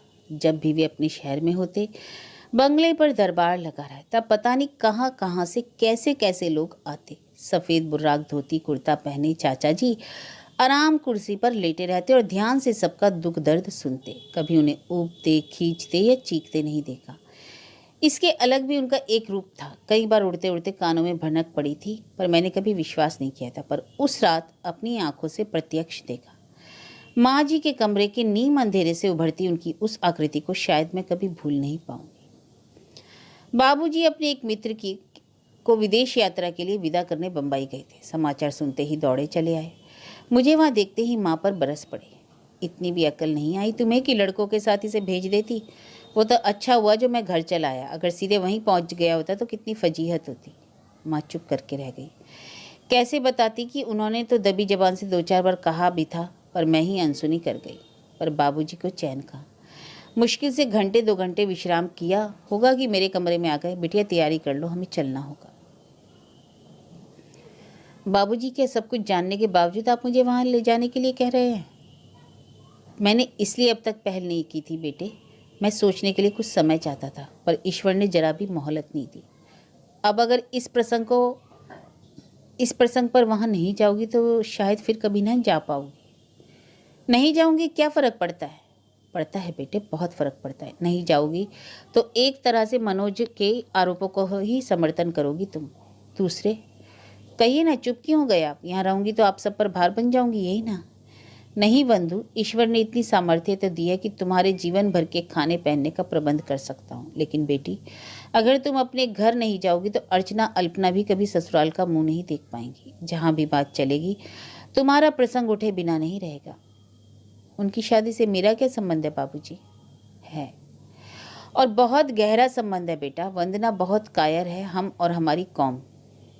उचित अनुचित किसी तरह का विद्रोह हम नहीं सह सकते। तो फिर आप अपनी लड़कियों को पढ़ाते क्यों हैं? पढ़ाते हैं तो फिर किसी वज्र मूर्ख के साथ क्यों ब्याहते हैं? मैंने तिल मिलाकर पूछा। बाबूजी कुछ देर तक मेरा तमतमाया चेहरा देखते रहे, फिर धीरे से बोले, यह मेरी बहुत बड़ी भूल थी और इसके लिए मैं अपने को कभी माफ़ नहीं कर सकूंगा बेटे। हर बाप अपनी बेटी को राजरानी बनी देखना चाहता है। इतने संपन्न घराने से तुम्हारा रिश्ता आया तो मैं मना नहीं कर सका। और रही शिक्षा की बात, तो मैं जानता हूँ लक्ष्मी और सरस्वती का कभी मेल नहीं होता। दो भाइयों के बीच एक ही लड़का था। लाड़ दुलाड़ से थोड़ा भटक जाना स्वाभाविक है। फिर डिग्री ही ज्ञान का मापदंड थोड़े ही है। जानता था कि लड़का बहुत ज़्यादा सुशिक्षित नहीं है, पर सुसंस्कृत भी नहीं होगा, यह पता नहीं था। मैं तो बस चाचा जी के व्यवहार पर मुग्ध हो गया था, पर उनके संस्कारों का 1% भी नहीं होगा, यह क्या मालूम था। बाबूजी, इन नेताओं का सौजन्य और इनकी शालीनता इमेज बिल्डिंग का एक भाग भार होता है बस। मैंने कसीले स्वर में कहा। होगा बेटे, वह व्यक्ति अब स्वर्गीय है, इसे मत भूलो। 150 किलोमीटर का लंबा सफर। जहूर और बड़े भैया बदल बदल कर गाड़ी चला रहे थे। पिछली सीट पर मैं और बाबूजी निशब्द बैठे थे। घर जैसे जैसे पास आता जा रहा था और मैं एक गहरे अवसाद में डूबती चली जा रही थी। मंजिल जब केवल 25-30 किलोमीटर दूर रह गई तो बड़े भैया ने गाड़ी रोक दी और पीछे मुड़कर कहा, बाबूजी आप कहें तो आपके लिए एक आध कप चाय बनवा लूं, क्योंकि वहाँ तो। हाँ हाँ बेटे, जरूर जरूर, बाबूजी तपाक से बोले। उन्हें भान हो आया था कि बाकी लोग बहुत बोर हो रहे हैं। बड़े भैया जैसे आदेश की प्रतीक्षा में ही थे। फाटक से दरवाजा बंद किया और जौहर के साथ सामने वाली दुकान में चले गए। वंदना, मैंने चौंक कर देखा। बाबूजी ने मुझे आवाज़ दी, पर कहाँ से? एक बात याद रखनी होगी बेटे। फिर किसी गहरे कुएं से आवाज़ आई। क्या? मैंने पूछा। उस रात तुम सीढ़ियों से ही गिरी थी और उसके बाद क्या हुआ तुम्हें कुछ याद नहीं? मैं विस्फारित नेत्रों से उन्हें देखती रही, पर वे खिड़की के उस पार जाने क्या देख रहे थे। पता नहीं क्यों मैंने सोचा था घर एकदम सुनसान होगा, इस समय वहाँ बाहर वाला कोई ना होगा। यही सोचकर बाबूजी ने सुबह चलने का निर्णय लिया था, पर वहाँ वैसी ही भीड़ भाड़ थी। क्षण भर को यही लगा कि वहाँ उतने लोगों के बीच चाचा जी ही बैठे हों जैसे, पर वे माँ जी थीं। बरामदे के एक तख्त पर वे विराजमान थी और उन्हें घेर कर जाजम पर पता नहीं कौन कौन बैठे थे। मुझे आगे करके बाबूजी ने जैसे ही सीढ़ियों पर पैर रखा, वे वहीं से दहाड़ी, वाह रे पंडित जी, खूब सगुन लेकर आई थी आपकी बिटिया, घर भर को अनाथ कर दिया। और उसके बाद माँ जी बुक्का फाड़कर रो उठी थी। उनके साथ और कितनी ही सिसकियां जुड़ गई। रुलाई तो मुझे भी आ गई थी, पर वह बाबूजी के लिए थी। आज इतने सारे लोगों के सामने उन्हें अपमानित किया गया सिर्फ इसलिए कि वे एक बेटी के बाप हैं। कोई धीरे से मुझे सहारा देकर भीतर लिवा ले गया। वह सुनीता थी। ठेठ अपने कमरे में लिवा ले गई मुझे। कमरे का निपट एकांत पाते ही हम दोनों एक दूसरे से लिपटकर खूब रोई। बहुत देर बाद शोक का आवेग कुछ थमा तो उसने उठकर मेरा मुंह धुलवाया। पता नहीं कहाँ से अदरक की गर्मा गर्म चाय लाकर मुझे पिलाई। फिर मेरे गले में बाहें डालकर बोली, भाभी तुम नहीं थी तो घर में तनिक भी दिल नहीं लगता था। जैसे सारी रौनक अपने साथ समेट कर ले गई थी तुम। अब भी देखो ना, मेहमानों से घर भरा हुआ है, पर फिर भी इतना सूना लग रहा है। तुम आ गई हो, सचमुच बहुत अच्छा लग रहा है। सुनीता, मैंने उसकी चिबुक उठाकर कहा, तुम्हारी इसी एक बात पर मैं जिंदगी भर तुम्हारा आंगन बुहारती रहूंगी। नहीं तो आज सचमुच ऐसा मन हो रहा था कि बाबूजी के साथ उल्टे पैरों लौट जाऊं। इतने सारे लोगों के सामने मेरे बाबूजी का आज ऐसा अपमान हुआ है। और फिर से मेरी हिचकी बंध गई। भाभी, सुनीता ने मुझे सहलाते हुए कहा, अम्मा कुछ भी कहती रहें, पर वे जानती हैं चाचा जी अपनी मौत नहीं मरे। वे क्या, सभी जानते हैं कि किसी कोई चिंता उन्हें खा गई। किसी के गले में झूलता फांसी का फंदा उनकी मृत्यु का बहाना बन गया। गुड्डी, एक कड़कती आवाज ने हम दोनों को बुरी तरह चौंका दिया। मैंने सहम कर सिर उठाया तो लगा जैसे माँ जी उम्र की कई सीढ़ियां एक साथ उतरकर दरवाजे पे आकर खड़ी हों। अरे बात करते समय जरा होश ठिकाने रखा करो अपने। जानती हो 10 तरह के आदमी हैं इस घर में इस समय, यही वक्त रह गया बातें करने का। अंगारों सी दिप दिप करती आंखों की तरफ मुझसे देखा भी नहीं जा रहा था। डांट डपट कर वे तो चली गई। फिर उसके बाद भी बड़ी देर तक मैं हद बुद्धि सी उसकी ओर देखती रही। बड़ी दीदी हैं, सुनीता ने बताया। कब आई? कल रात को। सुनकर थोड़ी शर्म सी आई। वे उतनी दूर कुवैत से आकर भी मुझसे पहले पहुंच गईं और मैं सिर्फ 150 किलोमीटर दूर थी, फिर भी आज पहुंच रही हूँ। थोड़ी हैरत भी हुई। इकलौते भाई की शादी में भी आना टाल गई थी दीदी, पर चाचा की मृत्यु पर किस तत्परता से आ पहुंची, और इस तत्परता का मर्म जानते देर न लगी। आई थी उसी दिन से उन्होंने माँ को भाई को कुरेदना शुरू कर दिया था। वे बार बार याद दिला रही थी, वसीयत वगैरह का कुछ चक्कर हो तो जल्दी निपटा लो, 13वीं के बाद मैं एक दिन भी नहीं रुकूंगी। इतनी दूर आई हूँ तो 2-4 दिन ससुराल में भी रहना होगा। कहते हैं सब्र का फल मीठा होता है, पर चाचा जी ने सबकी आशाओं पर तुषारपात कर दिया। पता नहीं लोगों ने क्या क्या उम्मीदें लगा रखी थी, पर सबके चेहरे लटक गए। इलाहाबाद से उनका अटर्नी आया था। बड़े हॉल में सबको एकत्र करके वह लंबा चौड़ा वक्तव्य सुनाया गया। सबसे पहले उल्लेख था शहर में स्थित पुश्तैनी मकान का। इसमें 3 दुकानें और 2 किराएदार थे। यह मकान इनके नाम कर दिया गया था। वैसे भी होता ही, शहर से दूर बनी यह आलीशान कोठी माँ जी के नाम पर थी, साथ ही 10,000 की रकम भी। दोनों बड़ी लड़कियों को और बहू को अर्थात मुझे 5-5 हजार मिलने थे।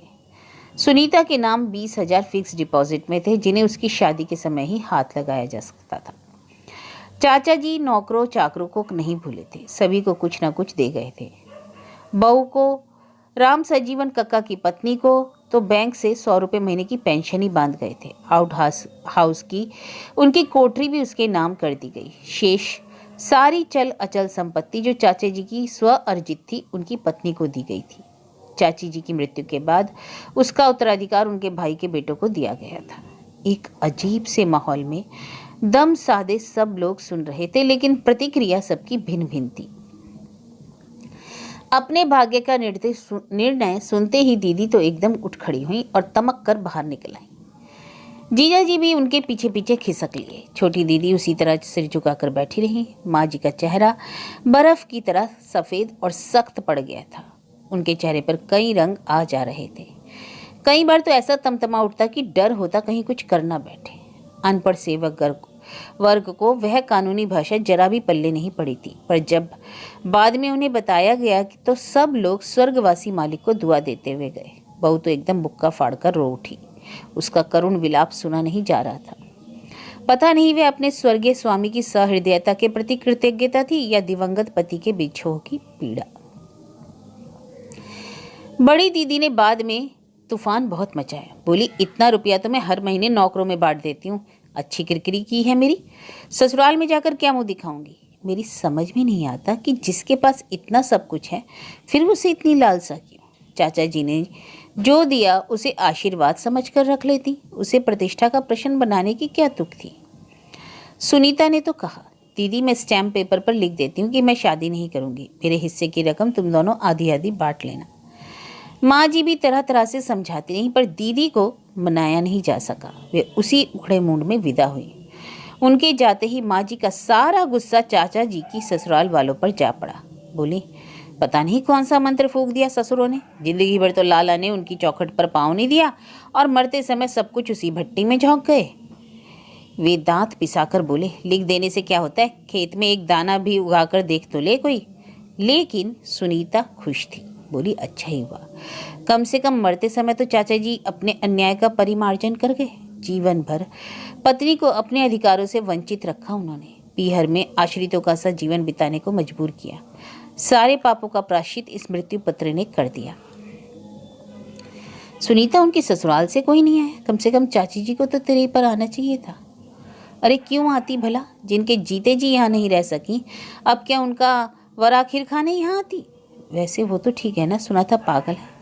भाभी, अगर तुम्हारा पति तुम्हारी आंखों के सामने रासलीला रचाएगा तो तुम भी तो पागल हो जाओगी। सुनीता, सच सुनीता, कभी कभी लगता है, हाँ कभी कभी लगता है कि मैं इस घर की लड़की नहीं हूँ। यही ना, मुझे भी ऐसा ही लगता है भाभी। बचपन में सब मुझे चिढ़ाया करते थे कि तुझे नदी किनारे से उठाकर लाए हैं। कभी कहते जामुन वाली से पसेरी भर आटा देकर खरीदा है। काश यही सच होता भाभी, तब इतनी आत्मग्लानि तो ना होती, अपने से ही आंखें मिलाते हुए शर्म तो ना आती। किसी एक व्यक्ति के अभाव में घर सूना हो जाना कितना अटपटा लगता है। इस पर चाचा जी, वो तो अक्सर बाहर ही रहते थे। महीने में मुश्किल से 2-4 दिन वे घर पर ठहर पाते, कभी कभी तो वह भी नहीं। फिर भी उनके जाते ही लगा जैसे घर की छत ही उड़ गई है और हम लोग निपट चौड़े में आ गए हैं। घर में यह बदलाव तो फिर भी बहुत धीरे धीरे आया था। लोगों के चेहरे लेकिन बहुत जल्द बदलने लगे थे। बरसों जो दुकानदार पैसे की बात नहीं करते थे, अब सामान के साथ बिल नत्थी करके भेजने लगे। जो लोग सामने आंख उठाकर बात नहीं करते थे, वे धड़ल्ले से आकर सोफे पर बैठने लगे। जो सरकारी अधिकारी सुबह शाम माँ जी के दरबार में हाजिरी बजा लाते थे, उनसे मिलने के लिए अब समय मांगना पड़ता था। जिनके यहाँ से नित्य प्रति भेंट पूजा आती थी, अब उनके यहाँ डाली भेजने की नौबत आ गई। सरकारी गाड़ी का सुख तो मिनिस्ट्री के साथ ही समाप्त होना ही था, पर वैसे भी उस गाड़ी से घर को कोई सरोकार नहीं था। वह तो चाचा जी के साथ ही आती जाती थी। लेकिन उन दिनों जिले भर की गाड़ियों पर अपना हक था। किसी को अस्पताल जाना हो, सिनेमा देखना हो, स्टेशन पहुंचना हो या किसी रम्य स्थान पर पिकनिक मनानी हो, बस फोन करने भर की देर थी। मजाल नहीं था कि कोई मना कर दे। सरकारी जीप उपलब्ध ना हुई तो भाई लोग अपनी कार ही भेज देते थे। अब ले देकर वही एक मोटरसाइकिल रह गई थी। उसमें भी कभी अपने पैसों से पेट्रोल नहीं डलवाया था। पेट्रोल के पैसे देना, होटल का बिल चुकाना और सिनेमा के टिकट खरीदना, ये तीनों बातें इनकी आचार संहिता में नहीं आती थी। बदलती परिस्थितियों में अपना पुराना रौब दाब बनाए रखना इनके लिए कठिन हो गया था। इसलिए ये यथासंभव घर पर ही बने रहते। चले भी जाते तो लौटने तक माँ जी व्यग्र बनी रहती, इनके लड़ने भिड़ने के शौक से परिचित जो थी। घर में एक नौकर था, जगदीश, गरीब ब्राह्मण का लड़का। पिछले चुनाव के समय जब चाचा जी अपने क्षेत्र का दौरा कर रहे थे तो उसके पिता ने अपना यह 8वीं पास लड़का चाचा जी के चरणों में डाल दिया था। सोचा था जिंदगी बन जाएगी। चाचा जी उसे आगे पढ़ाने का आश्वासन देकर साथ लाए थे। आते ही उन्होंने अपनी अमानत माँ जी के सुपुर्द कर दी और अपनी व्यस्तताओं में उस बात को भूल गए। तब से यह लड़का घर का अभिन्न अंग बन गया था। 50-60 रुपए के वेतन पर वह दिन भर काम में जुटा रहता और बचा कुचा खाकर सोया रहता। चाचा जी की मृत्यु के 2-1 महीने के बाद वह एकाएक गायब हो गया। उसके बाद एक दिन ये पास के कस्बे में किसी अधिकारी से मिलने गए। वहां देखा अस्थायी कर्मचारी के रूप में जगदीश जी बंगले पर ड्यूटी बजा रहे हैं। उन्होंने शायद उसने ढंग से नमस्ते भी नहीं की थी। घर आकर इन्होंने इतनी गालियां निकाली। अरे यह तो होना ही था, सुनीता मुझसे बोली। ब्राह्मण का लड़का था। सरकारी नौकरी का लालच देकर उसे बरसों घर में बांध रखा था। क्या क्या काम नहीं कराया उससे, और गाली के सिवाय कभी किसी बात भी नहीं की। एक बार नौकरी छोड़कर भाग गया था तो चोरी का इल्जाम लगाकर उसे पकड़ मंगवाया गया। थाने पर खूब कुट्टम करवाकर फिर खुद ही जमानत पर छुड़ा लाए। तब से असहाय गूंगे पशु की तरह उसारे में पड़ा रहता था बेचारा। बेबस की हाय कभी खाली नहीं जाती। जगदीश के श्राप जरूर लगेंगे इन्हें। पता नहीं किसके श्राप लगे थे, पर उस सार्वभौम सत्ता को सचमुच ग्रहण लग गया था। सत्ता का, अधिकार का मत धीरे धीरे उतर रहा था और वह प्रक्रिया बहुत कष्टदायक थी। और बदली हुई परिस्थितियों की सबसे कड़ी मार मुझ पर ही पड़ी। शादी को साल भर हो चला था। इतने दिनों तो घर में मेरा अस्तित्व केवल शो केस में रखी गुड़ियों जैसा ही था। घर के किसी काम में मेरा दखल नहीं था। रसोई की तरफ मैंने झांका भी नहीं था। वहाँ 24 घंटे छोटी दीदी छाई रहती थी। अपने लिए एक कप चाय भी बनाकर पीने की मेरी कभी हिम्मत ही नहीं पड़ी। पर इन दिनों दीदी का मन वहाँ से उचटने लगा। रसोई घर से उनके लगाव का मुख्य कारण जीजा जी थे।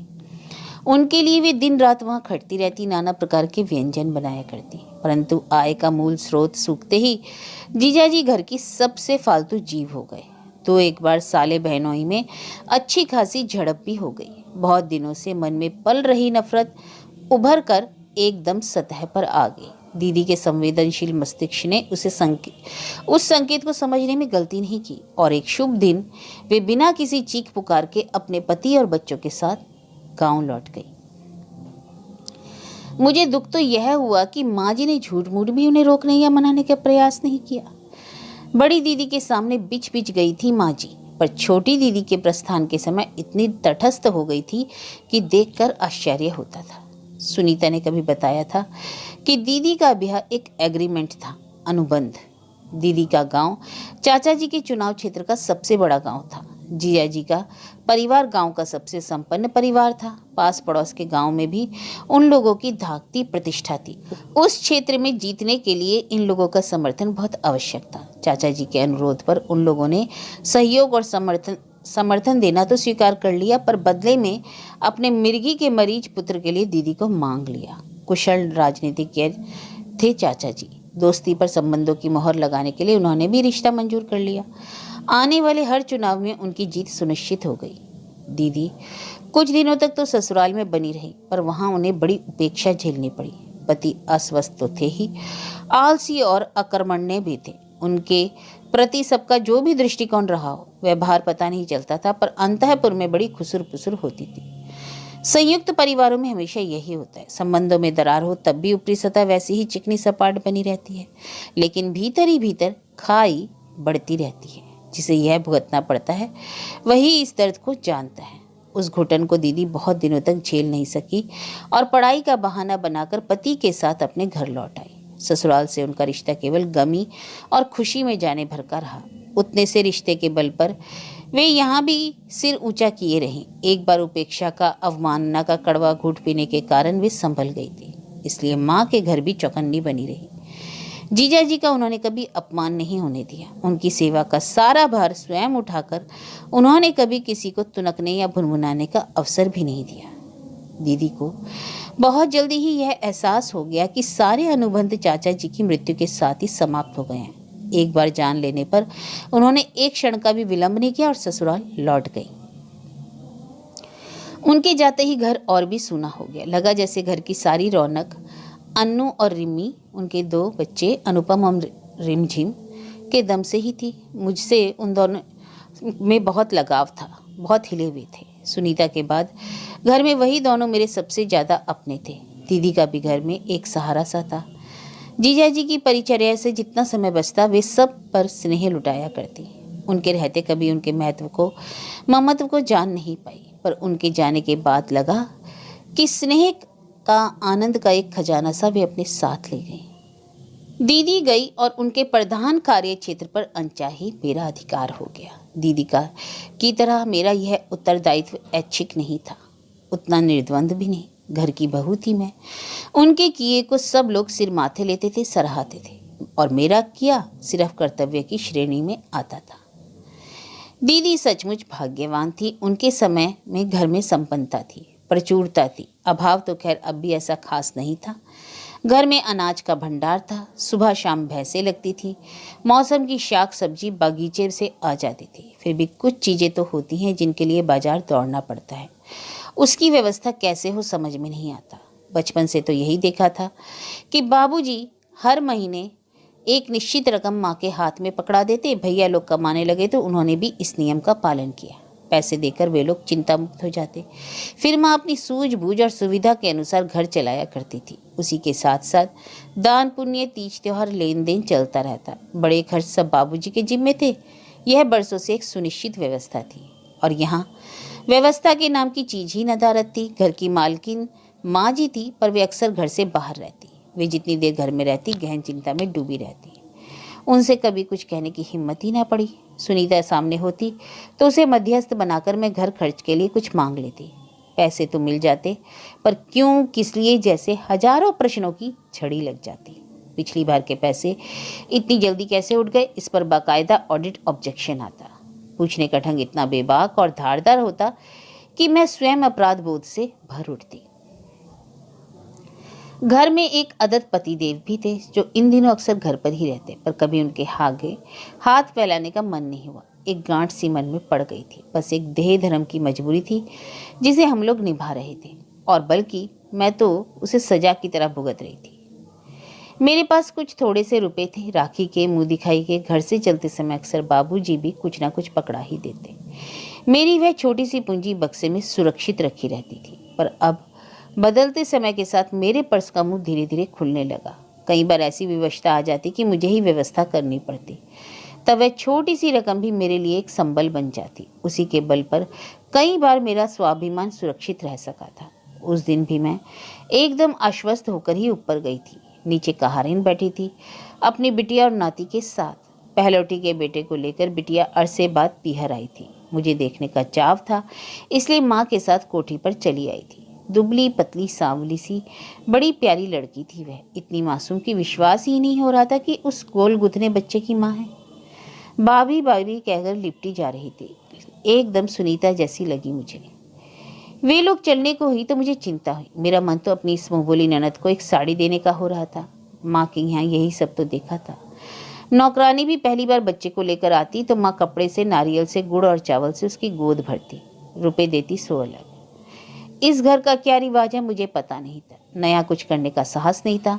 माँ जी और सुनीता दोनों ही घर पर नहीं थी। मैंने सोचा लड़की तो अभी रहेगी, उसके लिए बाद में सोचा जा सकता है, पर बच्चा तो पहली बार आया है, उसे खाली हाथ कैसे भेज दूँ। उन्हें रुकने के लिए कहकर मैं ऊपर आई। जल्दी से ताला खोलकर पर्स निकाला, चैन खींचकर अंदर हाथ डाला तो धक से रह गई। अंदर एक मुड़ा तोड़ा 2 का नोट था और कुछ सिक्के पड़े थे, बस। दोनों हाथों में कसकर पर्स पकड़े हुए मैं कितनी देर पत्थर सी खड़ी रह गई। कोई कारू का खजाना तो था नहीं मेरे पास। एक छोटी सी पूंजी थी जिसमें खुले हाथों खर्च कर रही थी, कहाँ तक साथ देती। बाहर के कमरे में कर्कश स्वर में रेडियो बज रहा था। ये आराम कुर्सी में धंसे उसका आनंद ले रहे थे। बहुत कोफ्त हो गई मुझे। यहाँ मैं तिल तिल कर घर के लिए खट रही हूँ और ये आदमी मजे से बैठा सिगरेट फूंक रहा है, संगीत सुन रहा है। तैश में आकर मैंने रेडियो बंद किया और कहा, एक 10 का नोट दीजिएगा जरा। वे शायद इस व्यवधान से खुश नहीं हुए, कसेले स्वर में बोले, क्यों, ऐसी क्या आवश्यकता आ पड़ी? कौशल्या काकी अपनी नाती को लेकर आई हैं, उसे देना है। कहा, इनकी नाती को 10 रुपए दोगी तुम? बड़ी धन्ना सेठ हो। अरे इसमें धन्ना सेठ होने की क्या बात है, यह तो व्यवहार है, सभी के यहाँ होता है। होता होगा, हमारे यहाँ नहीं होता। अपने बाप के घर से लेकर आई थी जो यहाँ रुपए लुटा रही हो। मैं दंग रह गई। क्या किसी शरीफ घर में इस तरह की भाषा बोली जाती है? क्या हम झुग्गी झोपड़ी वालों से भी बदतर हो गए हैं? आवेश में आकर मैंने उसी लहजे में कहा, बाप के यहाँ से तो 30,000 लेकर आई थी, पर कभी 20 पैसे भी मुझे देखने को नहीं मिले। और उत्तर की प्रतीक्षा किए बिना नीचे चली आई। 2 का नोट बच्चे के हाथ में पकड़ाते हुए मन भारी हो गया।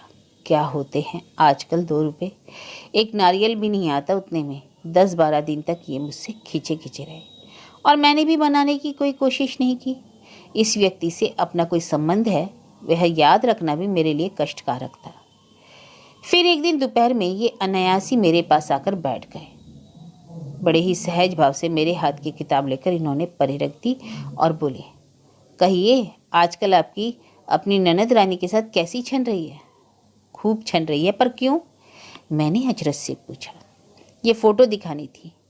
मैंने फोटो देखी तो मन प्रसन्न हो गया। सुनीता के लिए ऐसे ही सुदर्शन वर की मैंने कामना की थी। अच्छा भी लगा। मेरी ना सही, चलो इन्हें बहन की तो चिंता है, कम से कम याद तो है चाचा जी के बाद यह उत्तरदायित्व अब हमें निभाना है। सुनीता भी देर तक उस मनमोहिनी छवि को निहारती रही। अब देखती रहोगी या कुछ कहोगी भी? मैंने पूछा। अब कहने को क्या है? अरे वाह, एकदम गूंगे का गुड़ हो गया क्या? पर मेरी इस चुटकी को अनसुना करते हुए उसने संजीदगी से कहा, इसका मतलब है भैया चुनाव लड़कर ही रहेंगे? क्या बकवास है, मैंने खींच कर कहा। हर बात में राजनीति, इससे परे क्या तुम लोग कुछ सोच नहीं सकते? बकवास नहीं है भाभी, हकीकत है। अगले महीने उपचुनाव हो रहे हैं, उसके लिए भैया बहुत हाथ पैर मार रहे हैं, पर अब तक टिकट के बारे में कोई समझौता नहीं हो सका। चाचा जी की सीट प्रतिष्ठा वाली सीट थी, पार्टी उसे किसी कीमत पर खोना नहीं चाहती। होगा, लेकिन चुनाव का तुमसे क्या संबंध है? मुझसे ना सही, इन श्रीमान जी से तो है। इन्हें टिकट मिलना लगभग तय हो चुका है, इसलिए मेरा चारा डालकर उन्हें फुसलाया जा रहा है। सुनकर सन रह गई। पूछा, जानती हो तुम इन्हें? बहुत अच्छी तरह। भैया के पुराने प्रतिद्वंदी हैं। 4 साल तक कॉलेज में दोनों की खूब ठनी रही। तुम्हारे भैया 4 साल कॉलेज में भी पढ़ चुके हैं? पढ़ने लिखने का तो मैं नहीं जानती, 4 साल तक कॉलेज जरूर गए हैं। 2-2 साल आर्ट्स में और साइंस में, दोनों के गलियारों में घूम घाम कर चले आए। और ये महाशय MSc LLB हैं। MSc में तो गोल्ड मेडलिस्ट रह चुके हैं। इस समय वॉर रूम और राजनीति के उपरदे सितारे हैं। अगर निर्दलीय भी खड़े हो जाएं तो भैया उनसे जीत नहीं सकते। लेकिन सुनीता, अभी तो तुमने बताया कि वे कॉलेज में तुम्हारे भैया के कट्टर प्रतिद्वंदी रह चुके हैं। अब तुम्हारे लिए उनकी चौखट पर जाएंगे, उनके पैर पूजेंगे, यह बात तो गले से नहीं उतरती। उतरेगी भी नहीं, क्योंकि यह राजनीति है और राजनीति आपकी समझ से परे है। राजनीति का पहला पाठ है अपने विरोधियों को गले लगाओ। क्यों? इससे अहंकार का नाश होता है और आत्मा की शुद्धि हो जाती है। सन्यासी को सबसे पहले किस बात की दीक्षा दी जाती है जानती हो? भिक्षावृत्ति की। इससे उदरपूर्ति तो खैर होती ही है, पर सबसे बड़ी बात यह है कि इससे अहम भाव जलकर खाक हो जाता है। राजनीति भी तो एक तरह से राज सन्यासी है, इसलिए इसका घोष वाक्य यही है कि अपने प्रतिद्वंदी की ओर दोस्ती का हाथ बढ़ाओ, उसे गले लगाओ और इससे भी काम ना बने तो पैर पकड़ लो। एक बार स्वार्थ सिद्ध हो जाने पर फिर भले ही अंगूठा दिखा दो। अरे बस कीजिए पंडित जी महाराज अपना प्रवचन, हमें नहीं सीखनी आपकी राजनीति। हम तो इतना जानते हैं कि आपके भैया ने आपके लिए जो वर चुना है लाखों में एक है, और ऐसे सर्वगुण संपन्न लड़के आजकल मिलते कहाँ हैं। हाँ सो तो है, उसने सपाट स्वर में कहा। फिर आलती पालती मारकर प्रार्थना की मुद्रा में बैठ गई और फिर मैंने उसकी बुलैया लेते हुए कहा, अब क्या हमें हवा भी न लगने दोगी? वह फोटो अब एकदम अप्रासंगिक लग उठा था। बहुत डर रही थी मैं कि ये पूछेंगे तो क्या उत्तर दूंगी, पर ये इतने व्यस्त थे कि कुछ कहने और सुनने का समय ही ना मिला। फोटो भी मेरे पास ही रखा रह गया और मैंने भी जानबूझकर नहीं लौटाया। अच्छा ही था जो प्रसंग अपने आप दब गया। मैंने दोबारा उठाने की चेष्टा भी नहीं की। घर में उन दिनों गहमा गहमी थी। पंडितों की, ज्योतिषियों की बैठक लगी रहती थी। कुंडलियां परखी जा रही थी, मुहूर्त निकाले जा रहे थे। माँ बेटे दोनों दिन भर हाथ बांधे सेवा में तत्पर खड़े रहते। मेरा भी सारा दिन नीचे रसोई में ही बीतता। किसी के लिए दूध गर्म हो रहा है तो किसी के लिए चाय बन रही है। कोई फलाहार करेगा तो किसी को नाश्ता चाहिए। अमुक के लिए अलौना खाना बनेगा, अमुक जी बैगन की सब्जी नहीं खाएंगे। ऊपर से आदेश आते रहते और उन्हें पूरा करते करते मैं हाँ फूटती। मेरी समझ से तो ये सारी चुनाव की पूर्व तैयारी थी। फिर अचानक मुझे उन लोगों की बातचीत में फलदान, वरीच्छा, मिथुन लगन जैसे पारिभाषिक शब्द भी सुनाई देने लगे। मेरा माथा ठनका। उस दिन बाजार से बड़े बड़े थाल आए थे तो गोविंदी ने ही मुझे बताया कि 19 तारीख को वरीच्छा चढ़ रही है। उन दिनों इनके दर्शन भी दुर्लभ हो रहे थे। फिर भी किसी तरह इन्हें अकेले में घेरकर मैंने पूछ ही लिया, सुनीता की शादी तय हो गई? हाँ। आपने मुझे बताया भी नहीं। क्यों, तुमसे पूछकर तय करनी थी क्या? नहीं, लेकिन घर की बात मुझे नौकरों चाकरों से पता चले यह भी तो ठीक नहीं। मेरी खैर कोई बात नहीं, पर सुनीता से तो पूछ लिया होता। हमें तो उतनी अकल नहीं आई, अब तुम ही पूछ लेना। उनके स्वर में व्यंग था, उपहास भी। फिर भी मैं भागी भागी सुनीता के कमरे में गई और देवी जी मजे से किसी पत्रिका में से कोटेशन उतारने में मगन थी। उसे यह शौक ही था कि जहाँ कोई अच्छा सा वाक्य या कविता की पंक्ति शेर देखती, झट कॉपी में उतार लेती। ऐसी ऐसी 4 कॉपियाँ भर ली थी उसने। उसकी तालीनता देखते ही बनती थी। मैंने सोचा, कितनी कुशार्ग बुद्धि वाली है यह लड़की, हर बात की तह तक पहुंचकर दम लेती है। फिर एकदम ख्याल आया, जो बात मैंने नौकरों चाकरों की बातचीत से जान ली, उसकी भनक क्या इसके कानों तक ना पहुंची होगी? यह तो बेरोक टोक घर भर घूमती रहती है, इससे कौन सी बात छिपी रह सकती है? टोह लेने के लिए मैंने पुकारा, बधाई हो गौरा पार्वती जी। किस बात की? उसने लिखना जारी रखते हुए पूछा। आपकी शादी के बाजे बस बजने ही वाले हैं। हाँ, यह तो पुरानी बात हुई। मैंने सोचा कुछ नई खबर होगी। मैं देखती रह गई। अरे क्या है इस लड़की के मन में? उस दिन मैंने पूछा था, हमें बताओगी नहीं कौन है तुम्हारे भोलेनाथ? तब बड़ी अदा से बोली थी, तुम्हें ना बताएंगे सखी तो किसे बताएंगे? तुम ही तो हमें इस कारागार से मुक्ति दिलाओगी। और अब कितने निर्लिप्त भाव से कह रही है, यह तो पुरानी बात हो गई। अच्छा बैठो ना भाभी। अरे ना बाबा, बैठने की फुर्सत यहाँ किसे है? मैं तो बस बधाई देने चली आई थी। अभी अभी खबर मिली थी तो मैंने सोचा लगे हाथ शुभ कार्य भी निपटा ही दूँ। नाराज हो? कौन, मैं? अरे नहीं, नाराज वराज क्यों होने लगी? बस थोड़ा सा दुख हो रहा है, सो भी तुम्हारे भोलेनाथ के लिए। और मेरे लिए? सिर्फ हंस दी मैं, कहा कुछ नहीं। भाभी, तुमने इतिहास पढ़ा है? हाँ, बीए में मेरा विषय था। तो तुमने जरूर पढ़ा होगा कि पुराने राजा लोग लड़ाइयाँ तो खुद लड़ते थे, पर जब संधि करने की नौबत आती तो अपनी कन्याओं को संधि पत्र का मसीदा बना लेते। हम लोग भी तो किसी राजकन्या से कम नहीं हैं। जब उन लोगों जैसा ऐश्वर्य भोगा है तो अभिशाप भी तो भुगतना होगा। मैं चुप। जानती हो भाभी, अम्मा इस चुनाव में अपना सब कुछ दांव पर लगा रही हैं। तुम भी तो लगा रही हो। हाँ, मेरे हिस्से का त्याग मुझे ही करना है। कुछ कर्ज होते हैं भाभी जो चुकाने पड़ते हैं। जैसे छोटी दीदी ने चुकाया। हाँ, जैसे छोटी दीदी ने चुकाया, जैसे बड़ी दीदी ने चुकाया। मात्र 14 वर्ष की थी बड़ी दीदी और 28 साल के दूल्हे से ब्याह दी गई थी, सिर्फ इसलिए कि उनके ससुर तब यहाँ कलेक्टर थे। कभी कोई ऊंच नीच हो जाए तो सरकारी अमले में अपना भी कोई आदमी हो, इसी उद्देश्य से यह रिश्ता हुआ था। छोटी दीदी ने तो अपने भाग्य के लेखे को सिर झुकाकर स्वीकार कर लिया, पर बड़ी दीदी उसका प्रतिशोध सबसे लेती फिरती है। और तुम्हारी लाइन ऑफ एक्शन क्या होगी, ये मैं कैसे बता दूं, वक्त ही बताएगा। उसे वक्त के आगे यूं घुटने टेकते देखकर मन जाने कैसा हो आया। मैंने अपने आप को समझाया भी कि वंदना जी, इसमें इतना दुख या आश्चर्य करने जैसा क्या है, यह कोई अनहोनी तो नहीं। सभी हिंदुस्तानी लड़कियां इस तरह के समझौते करती हैं, तुमने भी तो किया है। इतने घिनौने मिथ्या आरोपों के बावजूद तुम तन मन धन से पति सेवा में जुटी हुई हो कि नहीं, परंतु फिर भी मन को संतोष नहीं हुआ। मेरी बात दूसरी थी। मुझ में और आम भारतीय लड़की में कोई अंतर ना था, पर सुनीता को मैं सबसे अलग समझती थी। लगता था उसमें एक स्पार्क है, चिंगारी है। वह एक तरह से मेरे व्यक्तित्व की पूरक थी। जो साहस, जो दिलेरी मुझ में नहीं थी, वह उसमें कूट कूट कर भरी हुई थी। जो बात मैं सोच कर रह जाती थी वह धड़ल्ले से कह डालती थी, और जो बात मैं सोच भी नहीं सकती थी वह कर गुजरती थी। इसलिए वह मुझे बहुत अपनी सी लगती थी। जब उसके व्यक्तित्व को आलोकित करने वाला यह विलय हट गया तो वह दीदी लोगों की मलिका की एक कड़ी भर रह गई। उसे सुनीता जी कहकर पुकारने की इच्छा होने लगी। अपनी चिर परिचित सुनीता के बिना घर एकदम खाली खाली सा लग उठा। कितनी अकेली पड़ गई थी मैं। और एक दिन शुभ मुहूर्त में इन्होंने नामांकन पत्र दाखिल कर दिया और उसके दूसरे ही दिन धूमधाम से सुनीता की सगाई संपन्न हो गई। चाचा जी की मृत्यु के बाद घर में जो एक ठहराव सा आ गया था वह एकदम चहल पहल से भर उठा। अपने अनोखे मृत्यु पत्र के कारण चाचा जी पिछले दिनों सबके कोप भाजन बने हुए थे।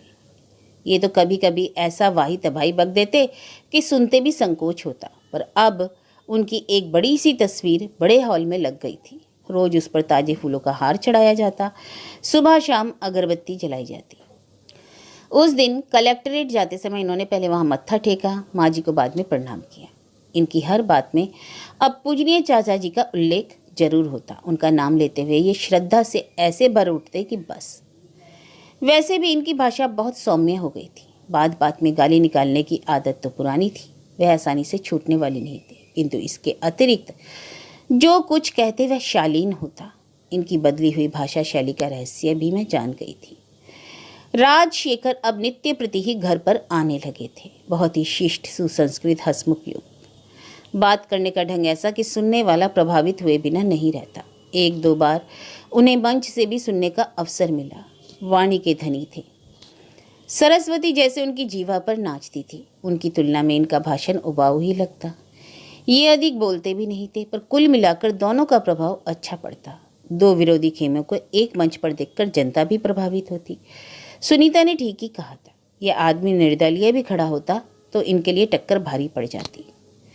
राजशेखर जब तक घर पर रहते उत्सुक आंखों से टोह लेते रहते। बेचारे को हर बार निराश होना पड़ता। सुनीता कभी सामने नहीं आती, शर्मीली दुल्हन की तरह कमरे में ही बैठी रहती। पुराना रिश्ता यदि कायम होता तो मैं इस बात को लेकर खूब चुटकी लेती, उन लोगों के मिलने मिलाने की खुद व्यवस्था करती, पर अब उत्साह ही नहीं रह गया था और फिर समय ही कहाँ रह गया था। चुनाव मैंने अब तक सुना भरता, इतने पास होकर पहली बार देखा। सुबह से ही घर पर मेला लगा रहता, पता नहीं कहाँ कहाँ के लोग डेरा डाले हुए थे। कहाँ तो मुझसे नौकरों तक से पर्दा करवाया जाता था, कहाँ अब हर कोई ऐरा गैरा भाभी भाभी कहकर रसोई में घुसा चला आता। जिनकी शक्ल देखने से घृणा होती थी उनके लिए थाली सजाकर देनी होती, हंस हंस कर खिलाना पड़ता। श्रीमान जी की सख्त ताकीद थी कि कोई नाराज ना होने पाए। यहाँ यही तो उनकी सेना के सिपाही थे। मोर्चे के दारोमदार इन्हीं लोगों पर था। ये सुबह से अपनी फौज लेकर निकल जाते तो रात गए लौटते। देर हो जाती तो रात गांव में ही टिक जाते। तब माँ जी चिंता के मारे रात भर जागती रह जाती। ये जब भी लौटते पसीने से लथपथ धूल सने होते, पर चेहरे पर एक संतोष होता, आत्मगौरव का भाव होता।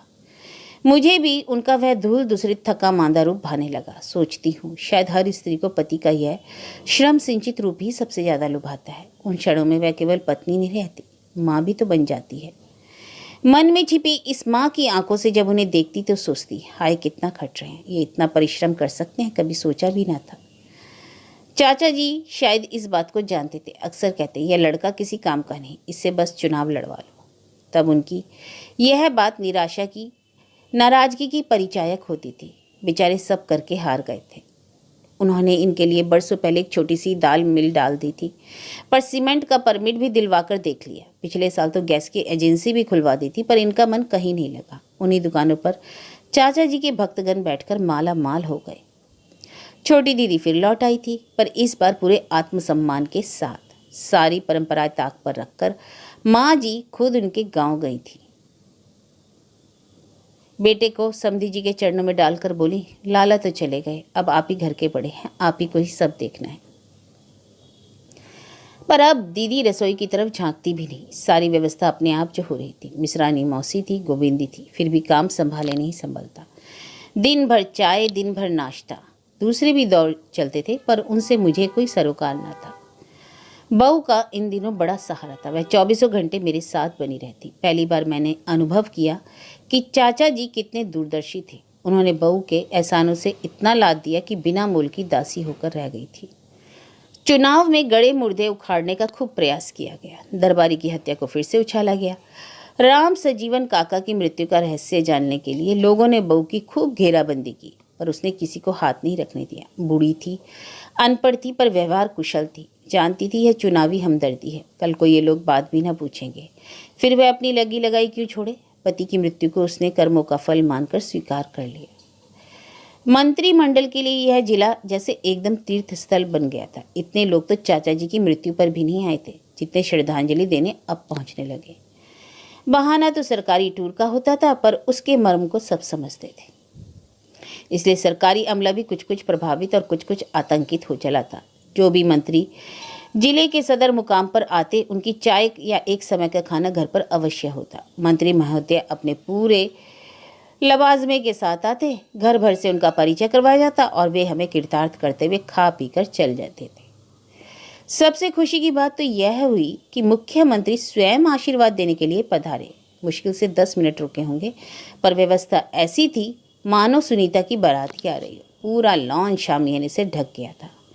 उस दिन रात को सभी लोग थककर चूर हो गए थे। मैं माँ जी के सिर में तेल डाल रही थी कि आंधी की तरह कमरे में घुस आए। अम्मा कुछ पैसे दे दो।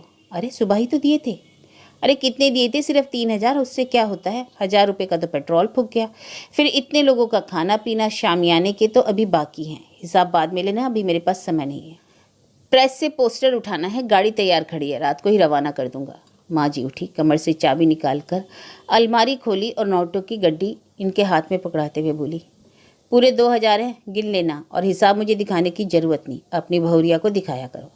इन्हें पता तो चले कि 20,000 इस घर में कै दिन चलते हैं। शर्म से, अपमान से लाल हो आई मैं। माँ जी की बात का मैंने बुरा नहीं माना। हिंदुस्तानी सास के लिहाज से यह उल्हाना बहुत ही सौम्य था, पर मेरी कही बात ये इस तरह माँ जी तक पहुँचा देंगे नहीं सोचा था। क्या पति पत्नी के बीच कुछ भी अंतरंग नहीं रहेगा इस घर में? हे ईश्वर, कितना बांधती हूँ मैं मन को और कितने जतन से श्री चरणों में लगाने का यत्न करती हूँ, पर सब एक क्षण मिट्टी में मिल जाता है। कई दिनों से सुबह शाम ठाकुर जी के आगे हाथ जोड़कर इनकी विजय की कामना करती थी मैं, पर लगता है प्रार्थना के वे मंत्र अब कभी मन से नहीं फूटेंगे। उनकी जीत वैसे भी मेरी प्रार्थना की मोहताज नहीं थी। पता नहीं कितने ही लोगों की शुभकामनाएं उनके साथ थी। माँ जी ने उनके लिए जाने कितने देवता पूज रखे थे। बहनों ने मनौतियाँ मानी थी। बाबूजी बतला रहे थे कि माँ ने भी संकट मोचन पर 1.25 मन लड्डुओं का प्रसाद बोला हुआ था। बाबूजी चुनाव के 2-4 दिन पहले से आ गए थे। साथ में कार्यकर्ताओं के रूप में रिश्ते के भाई भतीजों को भी ले आए थे।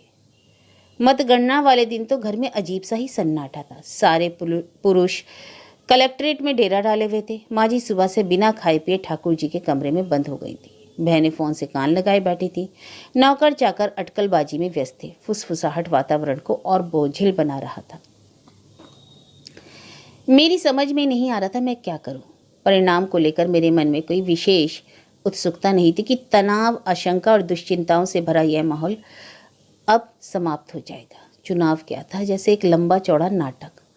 सुखांत होगा या दुखांत, बस यही जानना शेष था। उस दिन वोट डालने गई थी। पूरे हाथ भर का बैलेट पेपर था। 14 उम्मीदवार थे। नाई, धोबी, काची, कहार, सबका प्रतिनिधित्व। रिश्ते के एक देवर बता रहे थे कि इनमें से कईयों के पास तो जमानत तक के पैसे नहीं थे। यहीं से व्यवस्था हुई है। बैठने का क्रम तो अंतिम दिन तक चलता रहा। हर एक की अपनी कीमत थी। ये सारी बातें मन को कहीं गहरे कुरेदती थी। इसलिए मैं उस क्षण की प्रतीक्षा में थी जब ये सारी आपाधापी समाप्त हो जाएगी और हम सामान्य जीवन जी सकेंगे।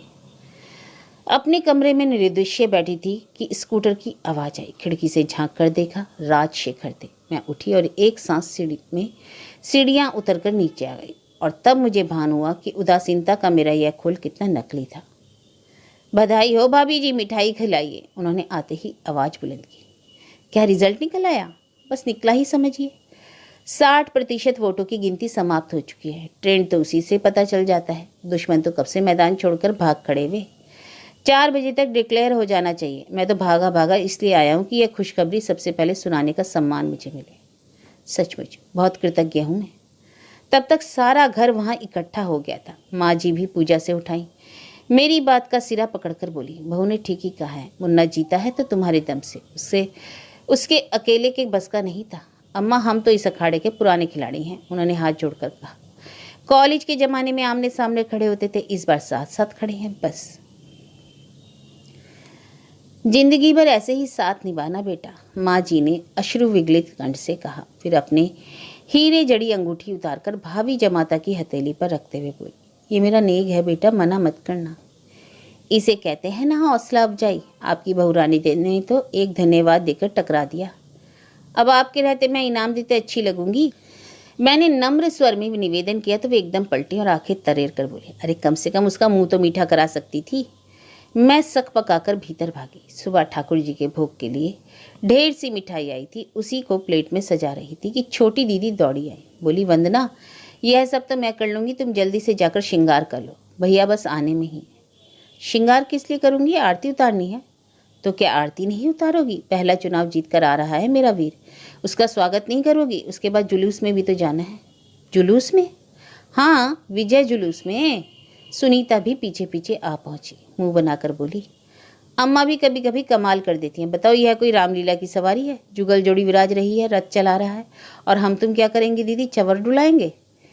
ये हमसे क्यों कह रही हो? अम्मा से जाकर कहूँ ना, उनके सामने तो मुंह नहीं खुलता। दीदी बोली, मुंह तो खूब खुलता है, पर अम्मा आज इतनी खुश है कि उनका मूड खराब करने की इच्छा नहीं हुई। चलिए भाभी जी, हाई कमान का हुक्म है, आपको तैयार किया जाए।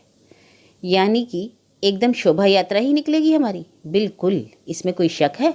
सुनीता ने कहा। सुनीता, कमरे में आते ही मैंने कहा, इस घर के रीति रिवाज समझना सचमुच बहुत कठिन है। कहाँ तो तुम लोग इतने दकियानूसी हो कि शादी में जयमाला तक नहीं होने दी। इतने अरमान से सहेलियों ने श्रृंगार किया था, 2 फोटोग्राफर्स बुलाए थे, और अब शहर में जुलूस निकाला जा रहा है। तुम समझती नहीं हो भाभी, तब तुम किसी की बहू थी, आज एक युवा नेता की, विधायक की पत्नी हो, कल को शायद मंत्री की पत्नी बनोगी। तुम्हें तो जनता के बीच ही रहना होगा। मंत्री की पत्नी? सुनीता, सपने देखना कोई तुम लोगों से सीखे। हम लोग सिर्फ सपने नहीं देखते भाभी, उन्हें पूरा करने का हौसला भी रखते हैं। अम्मा की गोद देखो, कितनी सही बैठी है, उसने मेरे बाल सुलझाते हुए कहा। अम्मा खूब समझती थी कि चाचा जी की मृत्यु का घाव जब तक हरा है तभी तक उसे भुनाना होगा। जनता की संवेदनाएं भोथरी पड़ने से पहले ही आवाज़ उठानी होगी, और उनका अनुमान कितना सही निकला।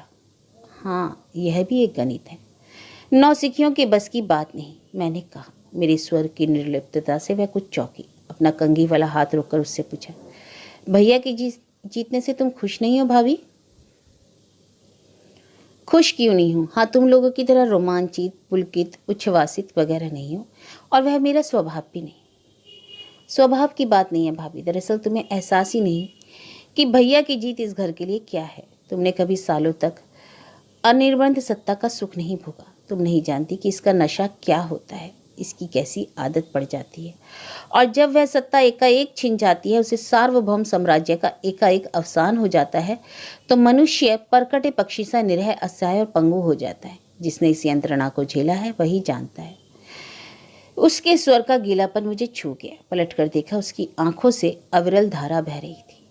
सुनीता, अब क्यों रो रही है पगली, आज तो हंसने का दिन है, मैंने उसकी ठोड़ी छूकर कहा तो वह एकदम मुझसे लिपट गई और भर भराकर रो पड़ी। मैं मुंह विस्मित उसके सिर पर गालों पर हाथ फेरती रही। जी भर रो लेने के बाद वह कुछ पर स्थिर हुई, शांत स्वर में बोली, तुम्हें तैयार करने का तो बहाना था भाभी, दरअसल तुमसे मिले बिना जाने का मन नहीं हो रहा था, इसलिए चली आई। लेकिन कहाँ जा रही हो? वहीं जहाँ सब लड़कियां जाती हैं, अपने ससुराल। ऐसे क्यों देख रही हो? अपने घर नहीं जाऊंगी क्या? हमेशा यहीं पड़ी रहूंगी? शब्द जैसे मेरे मुंह में जम गए। 2 बार तो इस घर के लिए दाव पर लग चुकी हैं, अब थोड़ा सा मुझे अपने लिए तो जीने दो। बेचारे भोलेनाथ कब तक सब्र करेंगे? मैं चुप।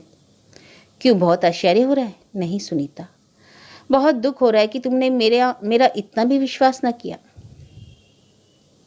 विश्वास ना होता तो आज भी ना कहती। इतने दिनों तक इसलिए बुलावे में रखा कि कोई पूछ भी ले तो तुम कुछ बता ना सको। झूठ बोलना सबके बस की बात नहीं है भाभी।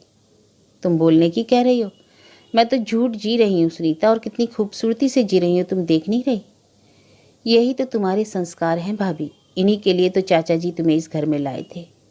भैया को सन्मार्ग पर लाने की यह अंतिम कोशिश थी। युवा नेता की जय जयकार से आकाश को गुंजाता हुआ जुलूस मंथर गति से आगे बढ़ रहा था। सबसे आगे वर्दीधारी बैंड था, उसके पीछे जय घोष करते हुए इनके सिपाही, उनके पीछे भांगड़ा नाचता हुआ कॉलेज की छात्र छात्राओं का दल, और जुलूस के ठीक मध्य में दुल्हन की तरह सजी हुई जीप थी, जिस पर हमारी राम सीता की जोड़ी विराजमान थी।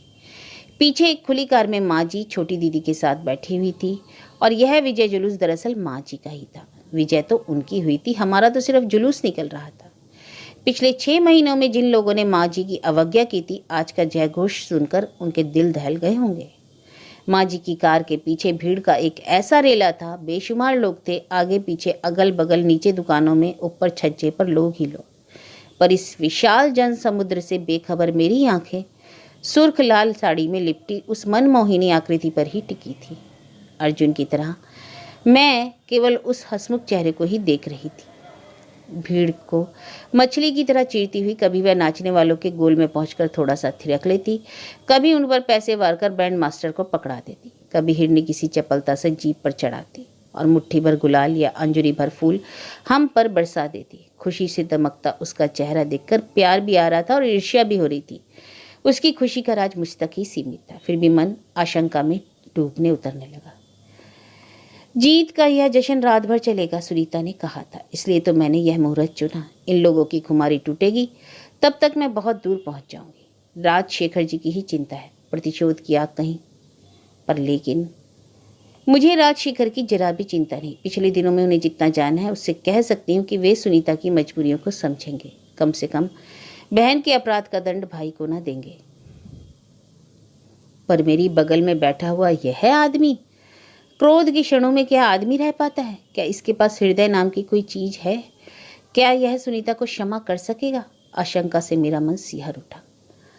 सुनीता ने मुझे आश्वस्त किया है, भाभी भैया मेरा अनिष्ट कभी नहीं करेंगे, इतने समझदार तो वे हैं, जानते हैं कि मेरा मुंह अगर खुल गया तो उनके लिए बहुत बुरा होगा। फिर भी क्या इस बात पर निश्चिंत हुआ जा सकता है? एक मुट्ठी भर गुलाल फिर से हम लोगों पर उछाल कर वह भीड़ में खो गई थी। इस बार उसकी आंखों में एक निराली चमक थी। कहीं यह विदा का तो संकेत नहीं? बैंड पर इस समय पल्लो लटके बज रहा था। लड़के लड़कियां भांगड़ा छोड़कर घूमर नाचने लगे। मैंने बड़े यत्न से अपनी आंखों को नृत्य पर टिकाए रखा, लेकिन मन उचक उचक कर पीछे भीड़ में किसी को खोज रहा था। सुनीता, जहाँ रहो सुखी रहो, वहीं से मुझे आशीष देती रहना कि मेरी यह शोभा यात्रा शुभ यात्रा बने।